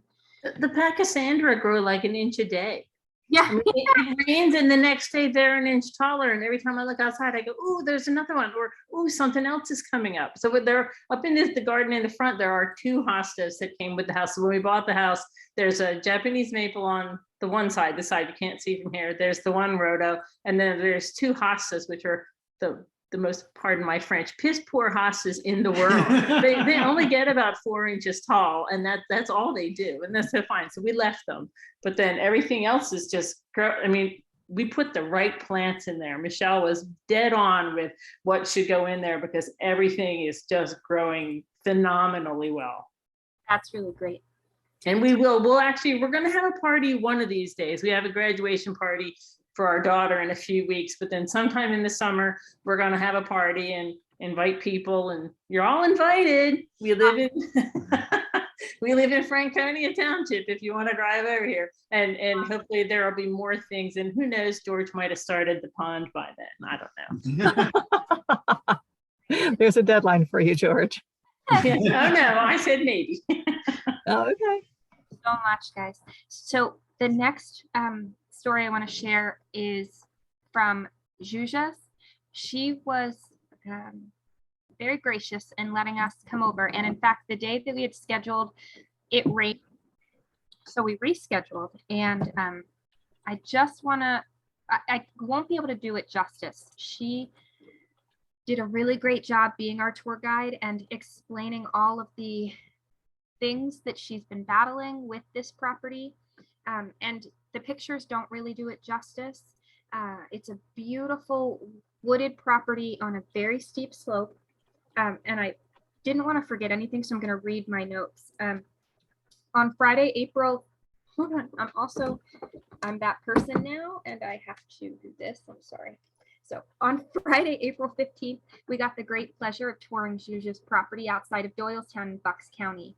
She sits on an elevated slope leading to the Neshaminy Creek, a 40-mile stretch of waterway through Bucks County. She's been working hard for the last 3 years to remove invasives and replace with natives on her 5 acres. She prioritized removing pachysandra, privet, bush honeysuckle, and winter creeper so that natives waiting in the seed bank can emerge. It was truly inspiring to see the hard work she's put in and the amazing abundance of native plants that have volunteered there now that they have room to breathe. Sadly, my phone was dying, so I didn't get to take all of the pictures of all of the amazing things that were coming up, but there were trout lily and spring beauty and bloodroot and uvularia and May apples that were emerging and blooming. These are things she didn't plant. They were there in the soil, just waiting to be uncovered. It was spectacular. So these pictures show you some of the things she was trying to work against. She's got a lot of driveway, a lot of parking surface that she didn't choose, but it's what the previous owners had installed. She's on a steep grade. She has a lot of stormwater management that she's trying to work on. And she said there have been increased number of severe floods, even in the short time that she's lived there. They keep getting more frequent, and she has a lot of invasive plants. So she's done the majority of the work herself, manually removing things. She's also worked with Arcwild and a landscaper that does some of the heavier things. But this, I was trying to give you it's a very steep slope. In fact, the Neshaminy Creek is a large creek, and it's at the bottom of her property. She doesn't even need flood insurance because she's so high up from the creek that if her house floods, the world is ending. So there's no real insurance against that. So even though the creek is on her property, she does not need flood insurance. She's so high. But she worked to stabilize this embankment using a core matting and then planting through it. But the mature spice bushes that are there are spectacular. And some of them are so large. I don't know if they were from a previous owner, like decades ago, or if they are what's left of whatever volunteered there. She leaves fallen trees to provide habitat for wildlife and allows the land to decide its shape and function. She's gotten oak, cherry, hickory, and maple volunteers, which she protects and nurtures to restore the succession of this land. Because as you can see, she's got a lot of mature trees of like moderate age, but she has almost no understory, and what you can see is as bad as you think. Most of that is lesser celandine. That area,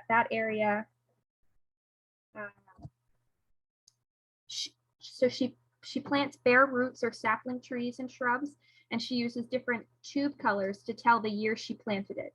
She's focusing on the riparian buffer work to help the Neshaminy Creek for decades to come. The previous owner maintained this frequently flooded, soggy area as a manicured turf grass lawn, which is crazy to me because you can see in the bottom right of this picture, it's mucky there, and it had been more than 24 hours since it rained. And it's on such a steep slope, but there was a paved walkway, like wide enough for a tractor, that this person had taken his tractor. It had to be dangerous. Like I could barely walk up this incline, and he was driving a tractor down it to mow this grass. It's crazy. But she's allowed it to go back to a floodplain with infrequent mowing. So much better. And she's trying to restore the bank line to prevent the erosion that's happening. This was very exciting though. A beaver made a dam, and it takes some of her small trees, but she stressed that the beaver never takes more than he needs, and he usually leaves enough of the trees or shrubs that they will put up new sprouts and they don't die. So it was really fascinating to see like some of the examples of what he has taken. And this catalpa tree, gorgeous. It's one of her favorite places to sit on the property. It's such an interesting frame to such a pretty view, and it is alive. She said it's lovely every year, but as we all know, catalpas are a little late to leaf out, so it was not leafed out then. So this was us, and one of the last pictures I was able to take on my phone was of the cut leaf toothwort before the camera died. So many spring ephemerals. I didn't even want to walk around because there were so many like trout lilies and just uvularia coming up. I didn't know where to walk to keep everything safe. We had a great time. She said she's more than happy to have us come back again. So I really hope that more people can come and see how wonderful it is, how inspiring. If you just do all that hard work to remove things, we might not all be so lucky to have those great spring ephemerals waiting in our soil banks, but we might, who knows? Does anybody have any questions? I don't know that I can answer them. I can try. Jusha did such a great job telling us all of the information. Okay, then last but not least, I'm going to go over our upcoming events. The Native Plant Festival is happening this Saturday. I'm super excited. I hope you're going. I'm going. There's going to be a band, lots of plant vendors. If I did see a couple people at the Lancaster Wildflower Festival that I went to last weekend. Yeah. So that was fun to get to see some members just out and about, and that was a really great event. Lots of plants. I came home with lots of plants. We are going on a tour at Stoneleigh. Behind a border of towering trees in the heart of the main line in Villanova, PA, a special place grew from a gentle person's farm to an elegant country estate. Known simply as Stoneleigh, this spectacular property was later the home of the Haas family for 3 generations. In 2016, it was donated to Natural Lands, the region's largest and oldest land conservation organization, by the estate of Mr. and Mrs. Haas. Now one of the newest public gardens in the Philadelphia region, Stoneleigh and Natural Garden celebrates the beauty of native plants and the importance of biodiversity. Join Stoneleigh director Ethan Kaufman as he reveals the landscape design and gardening philosophy and provides a sneak peek into the process of creating this community treasure. So I'm super excited. Just put Stoneleigh in your Google Maps. It will get you there. There's a huge parking lot. We'll meet there a little before 6, so we're ready for the tour. It's free. You don't need to pay anything. But if you could let me know that you're coming, that would be really great. So just email the Steeple Wild Ones Gmail and let me know. There's a native plant sale on May 21st that's happening through Birdtown, and it's in conjunction with the Women's National Farm and Garden Association's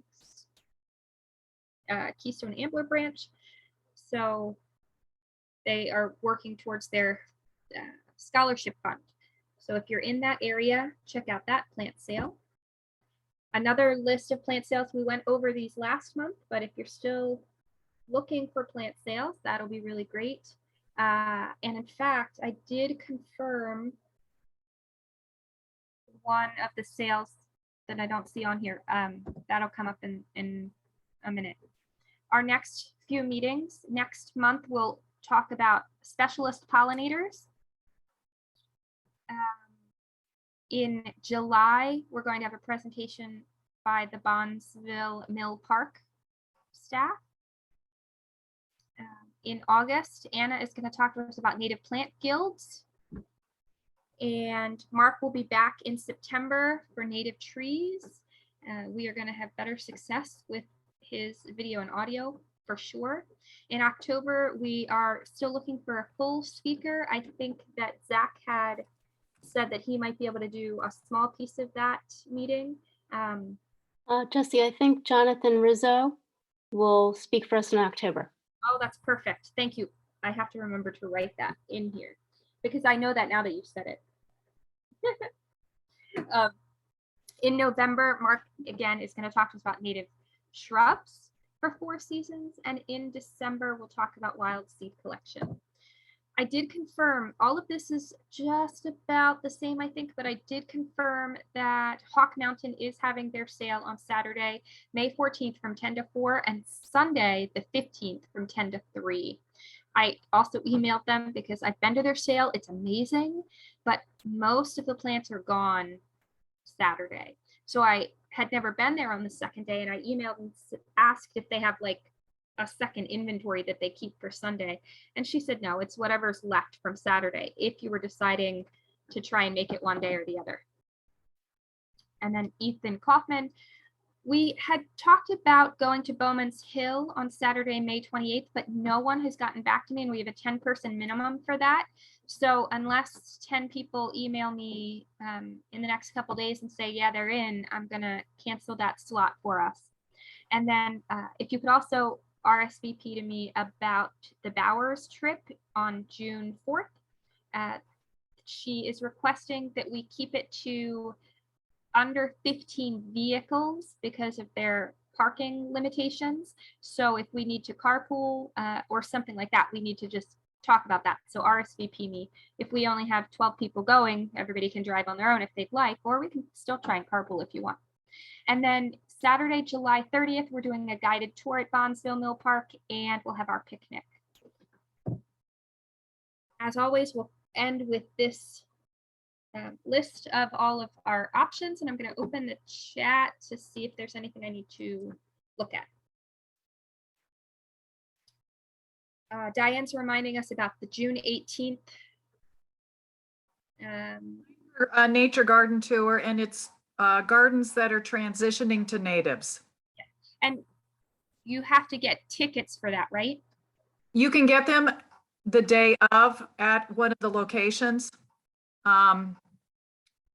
We are also selling tickets at the Master Gardener sale at the Wrightstown Grange this weekend on Saturday, the Bucks County Master Gardener sale. Okay. There's also a Brandywine native plant sale this weekend. And I thought I saw one down at the bottom too. Oh, there's the link for the Brandywine native plant sale. Thank you, Marilyn. I'll remind people again in June about the Design for Nature Garden tour, but maybe you could put that on the, I think you had it on the note you sent out at some point. I believe it has been mentioned, and I'm volunteering there. Great. It's on my calendar, but as far as like a group event, I will try and add it to the upcoming things. Okay, thank you. Yeah, you're welcome. All right, guys. I that's all I have. I'm gonna stop sharing and then I can see your faces. I can take these things off. Readjust. Okay, you can all turn your video back on. I can see your face. And if you have anything you're excited about in your garden or you want to share, open your mic and we can chat for a few minutes.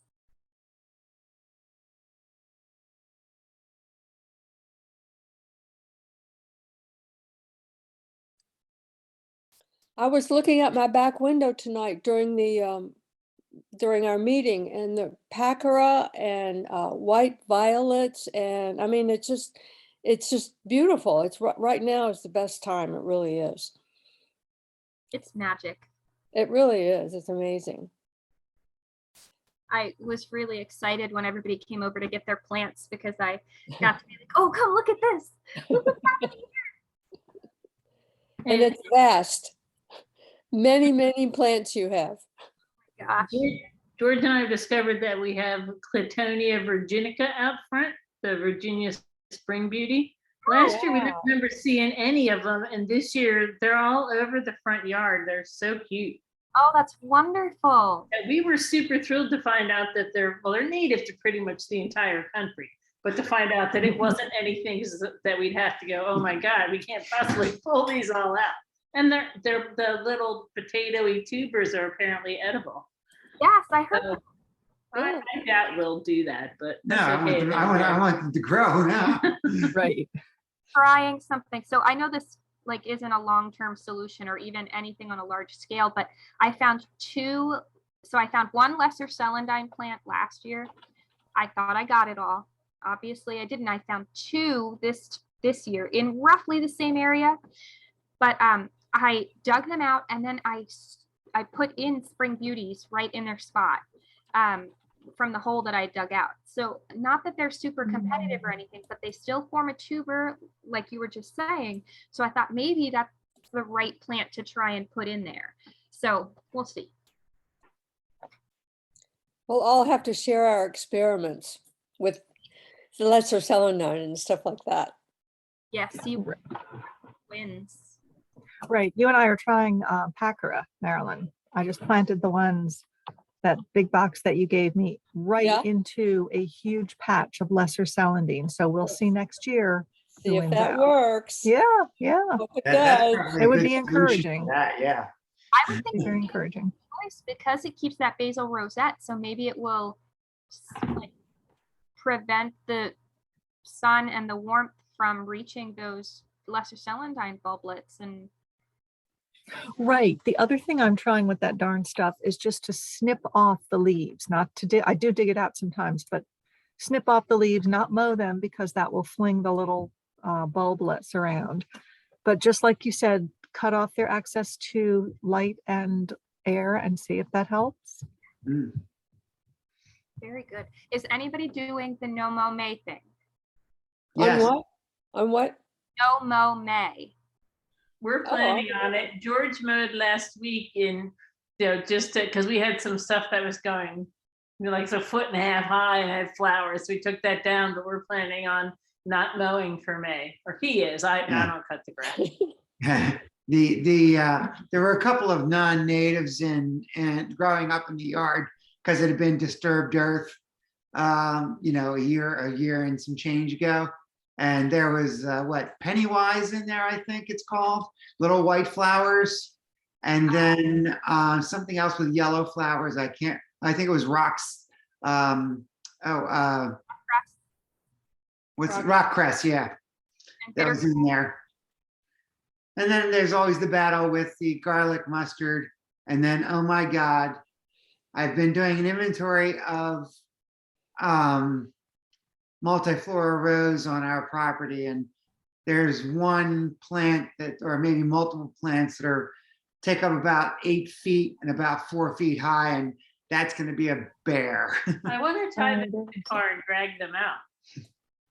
I love doing that, but he's not sure if it'll work. Does anybody have any practice with that? Sorry, with what? Dragging Tying- it out? Tying multiflora rose to the car and pulling it out? Yes. I wouldn't do that. Oh, Marilyn, have you done it?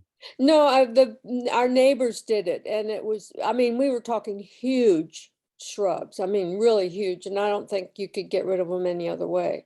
But But think of the soil disturbance. If you just took a chainsaw and cut it off at the soil level or even a little below, because right below the soil level of multiflora rose, all the roots go out. And if you can get under there, if you don't mind getting dirt in your chainsaw blade and actually cut them off below the sort of the collar of the stem, I think that would go a long way. Of course, I think you always have to go back when you do that sort of thing the next, Right. the next month and see if you've got any sprouts and whack them off. But honestly, I've done that with bush honeysuckle and it works fine. And it's so much better, I think, than Whoa. all of that digging and disturbing. Okay. disturbing I is like that bad. idea. Yeah. I Yeah. would just attack those things with a chainsaw myself. Okay. And he definitely has the chainsaws. Thank you. That's a great Yeah. There idea. you go. If we Susan, can will you hire out? Can Sorry, I what? hire you, Susan? Can I hire you? I'll lend you my chainsaw. I've got one of those battery operated pole saws, which I can use, for up, but honestly, I use it to get in under that stuff. So I don't have to get right Great. next to it, with What all a the good thorns and idea. things. I just reach right in there, go underneath, and then you have to clean your blade off afterwards, to get the dirt off. But it seems like a good method. Yeah, it sounds like a good plan. It's a Have to plan. You're try it. right. It's just so far it's only a plan. I have a question for people. In my woods, I have a weed that looks like a chickweed, but I cannot identify it. It's not as dense as regular chickweed. There's no way it's mousy or chickweed because it's not fuzzy. The leaves are much less frequent along the stem than regular chickweed. Honestly, it's airy. I call it fairy chickweed because it just sends out these stems maybe 6 or 8 inches long. And you think at first, oh, this is not a big deal. This is a very light plant. But if you let it keep going, it keeps out sending out more stems. And it's got the little tiny starry white flowers.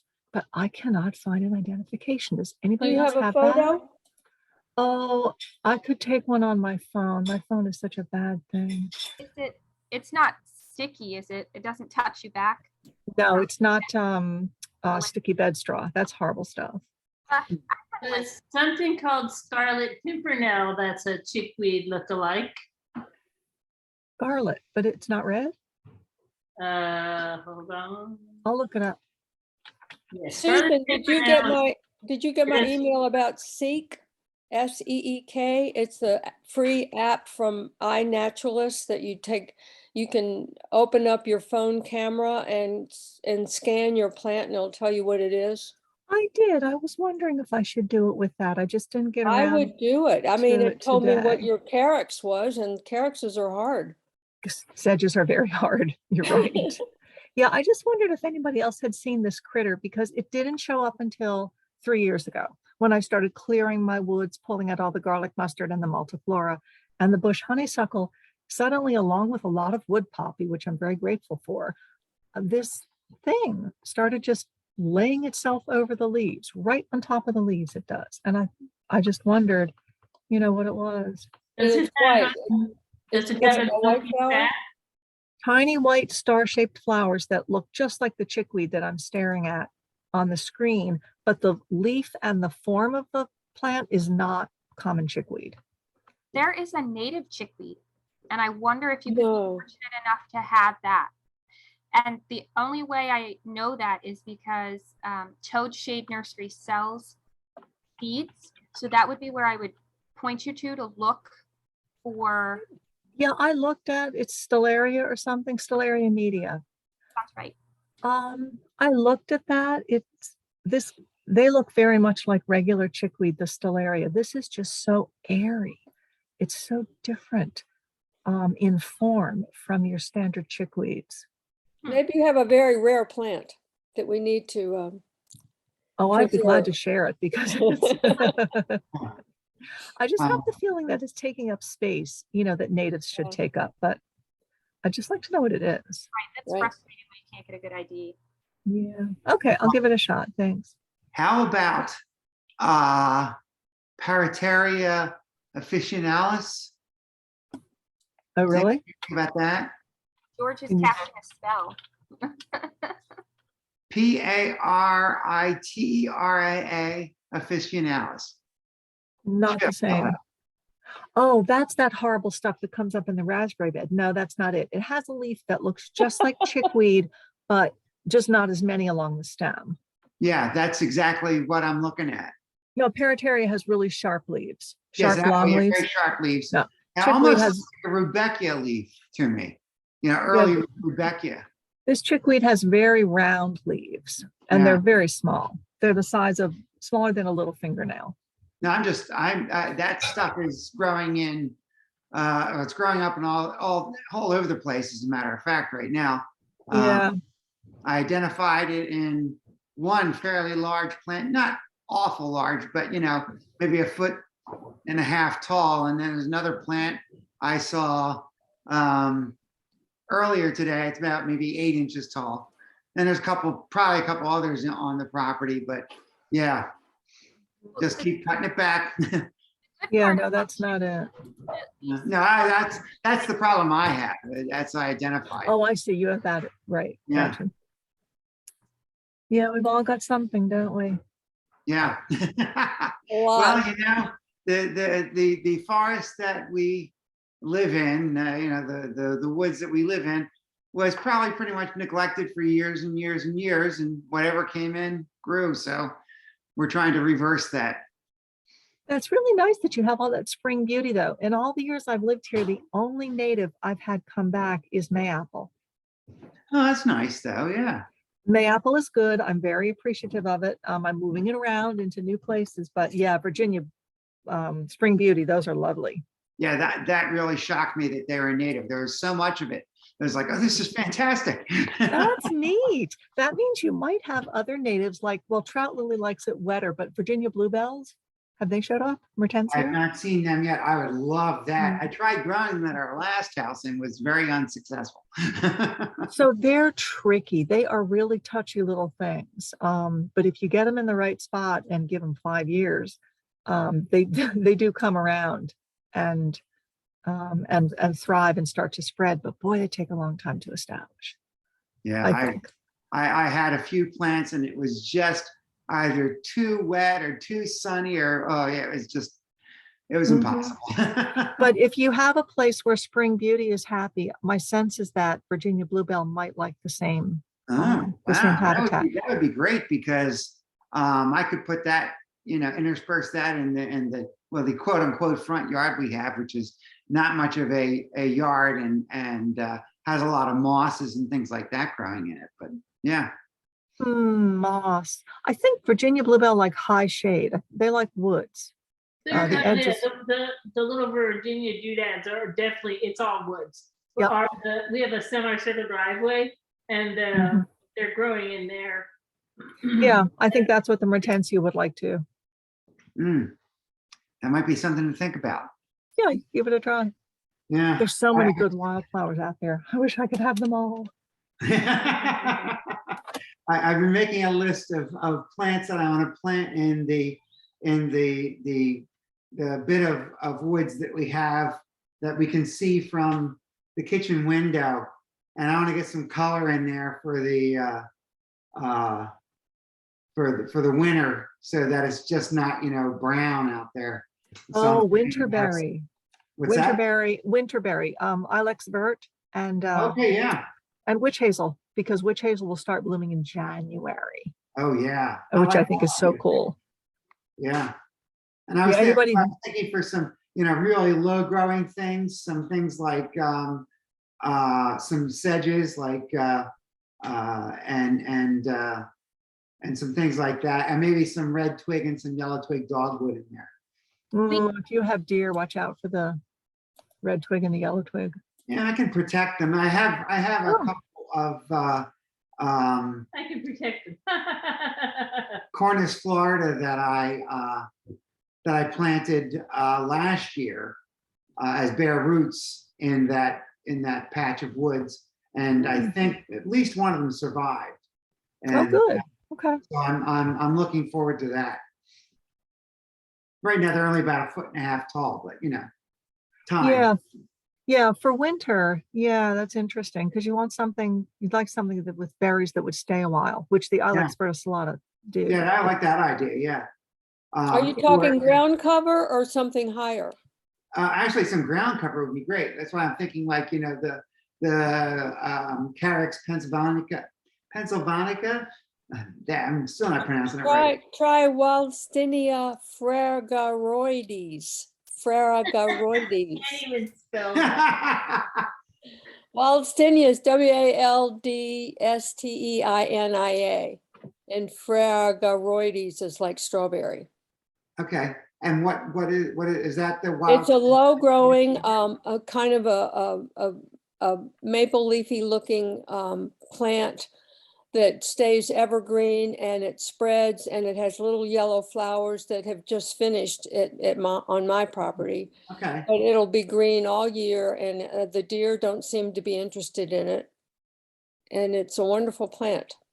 yeah, It's also called GEUM fragaroides. I have found it. Thank you very much. On it's the Appalachian Bear and Strawberry.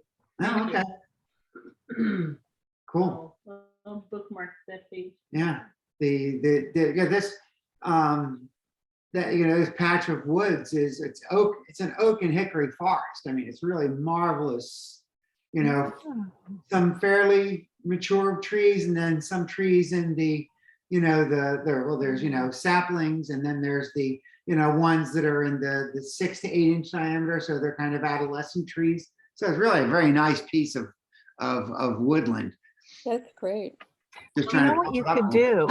You could look at that, what is it, Eastern Native Trees and Shrubs book. I have that. Yeah, I'm going to take a look at that too. Yeah. And yeah, see what they say is happy in oak and hickory woods, because they have great suggestions for companion plants, like the planting Oh, guild yeah. that Marc was I talking never think of about. looking at companion plants in there. Oh yeah. Well, it's sort of reverse unless you look up oak and hickory. You're Usually, right. I'm you not know, looking for oak and hickory. I have them. right. But I'm thinking Fothergilla, maybe the Ilex vert, spice bush, lindera, witch hazel. Okay. Those all sound like, and clethra, maybe check those out and see what those authors say about those guys. What about Itea? Oh yeah. Oh my gosh, Virginia's, I love a sweet spire. Yes, Itea. That stuff grows. That stuff is happy. That's just a happy plant in my view. It likes where it is. It moves around. There are probably Yeah. sumacs that would do well there too. Oh, that's a good idea. There's a field guide that you can get for the Northeastern boreal forests that talks a lot about communities that are found in nature. So you look at the type of canopy forest that you have. That's how the book is broken down. And then you can read into what shrubs and herbaceous and everything kind of lives in those canopy covers. That So sounds like a great reference. Can you send that to me and maybe I'll put it on the website? yes, I was going to say, I know right where it is if you want me to grab it right this second. But Or you could just, I think we should start a list of reference books on the website. we That's have a good Great idea. idea. Good Yeah. idea. I think we have links to articles, but I don't have a list of reference books. I like that idea a lot. Okay, so everybody send me your favorites. Send it to Secretary at Wild Ones, the email. Send me your favorite books and I'll start listing them. Well, Jesse, you have them all. Can we just come over to your library? I That's all like that. the website. There are 2 or 3 pages of books that are listed there. So that might be a quick way, copy and paste that from that presentation. Sorry, And- which website? From ours, from the plants in the native plants in the landscape presentation. At the end of that, there's a Oh, bet I didn't know that. 2 or 3 pages of books are there. And I'm sure there's stuff that people will send that to add to that. But that'll be a good starting point at least. So it is kind of there. It's just at the end. So it's right before or right after the list of native plant nurseries. This is not an easy website to use. I don't doubt it. So They I need think to, it's a great idea though, if you pull that out and make that a separate resource. That would be really great. If you need me to do something about that, I can just send you those pages maybe. Nate, yeah, if you could, you know what, if you could send me those pages, that would be so much easier. Thank you. Yeah, sure. Then I'll just put it together. Cool. Well, my dinner is up downstairs. So it was. I need to get out of here. Yeah. Yeah, we need to clean up and go to bed. We have another life, right? Really? Yeah, but it's outside during the day. It's when the It's sun dark comes up out and we can there. plant. I know, you're too dark to plant, isn't it? Yeah. Do you know where my daughter lives in the village? I can plant at night because there are street lights. I hate the street lights, but you know what? I've done it. I don't like street lights at all, my but God. I've mowed the grass after dark. I've raked leaves after dark. I've put plants in after dark. It's really kind of funny. The only write a good use book. of street lights. That's the only good use of street lights is to plant in the dark. I like that. That's- Okay, on that note, Okay, I'm leaving. good to see everybody. Bye. Good night, everybody. Night, everybody. Take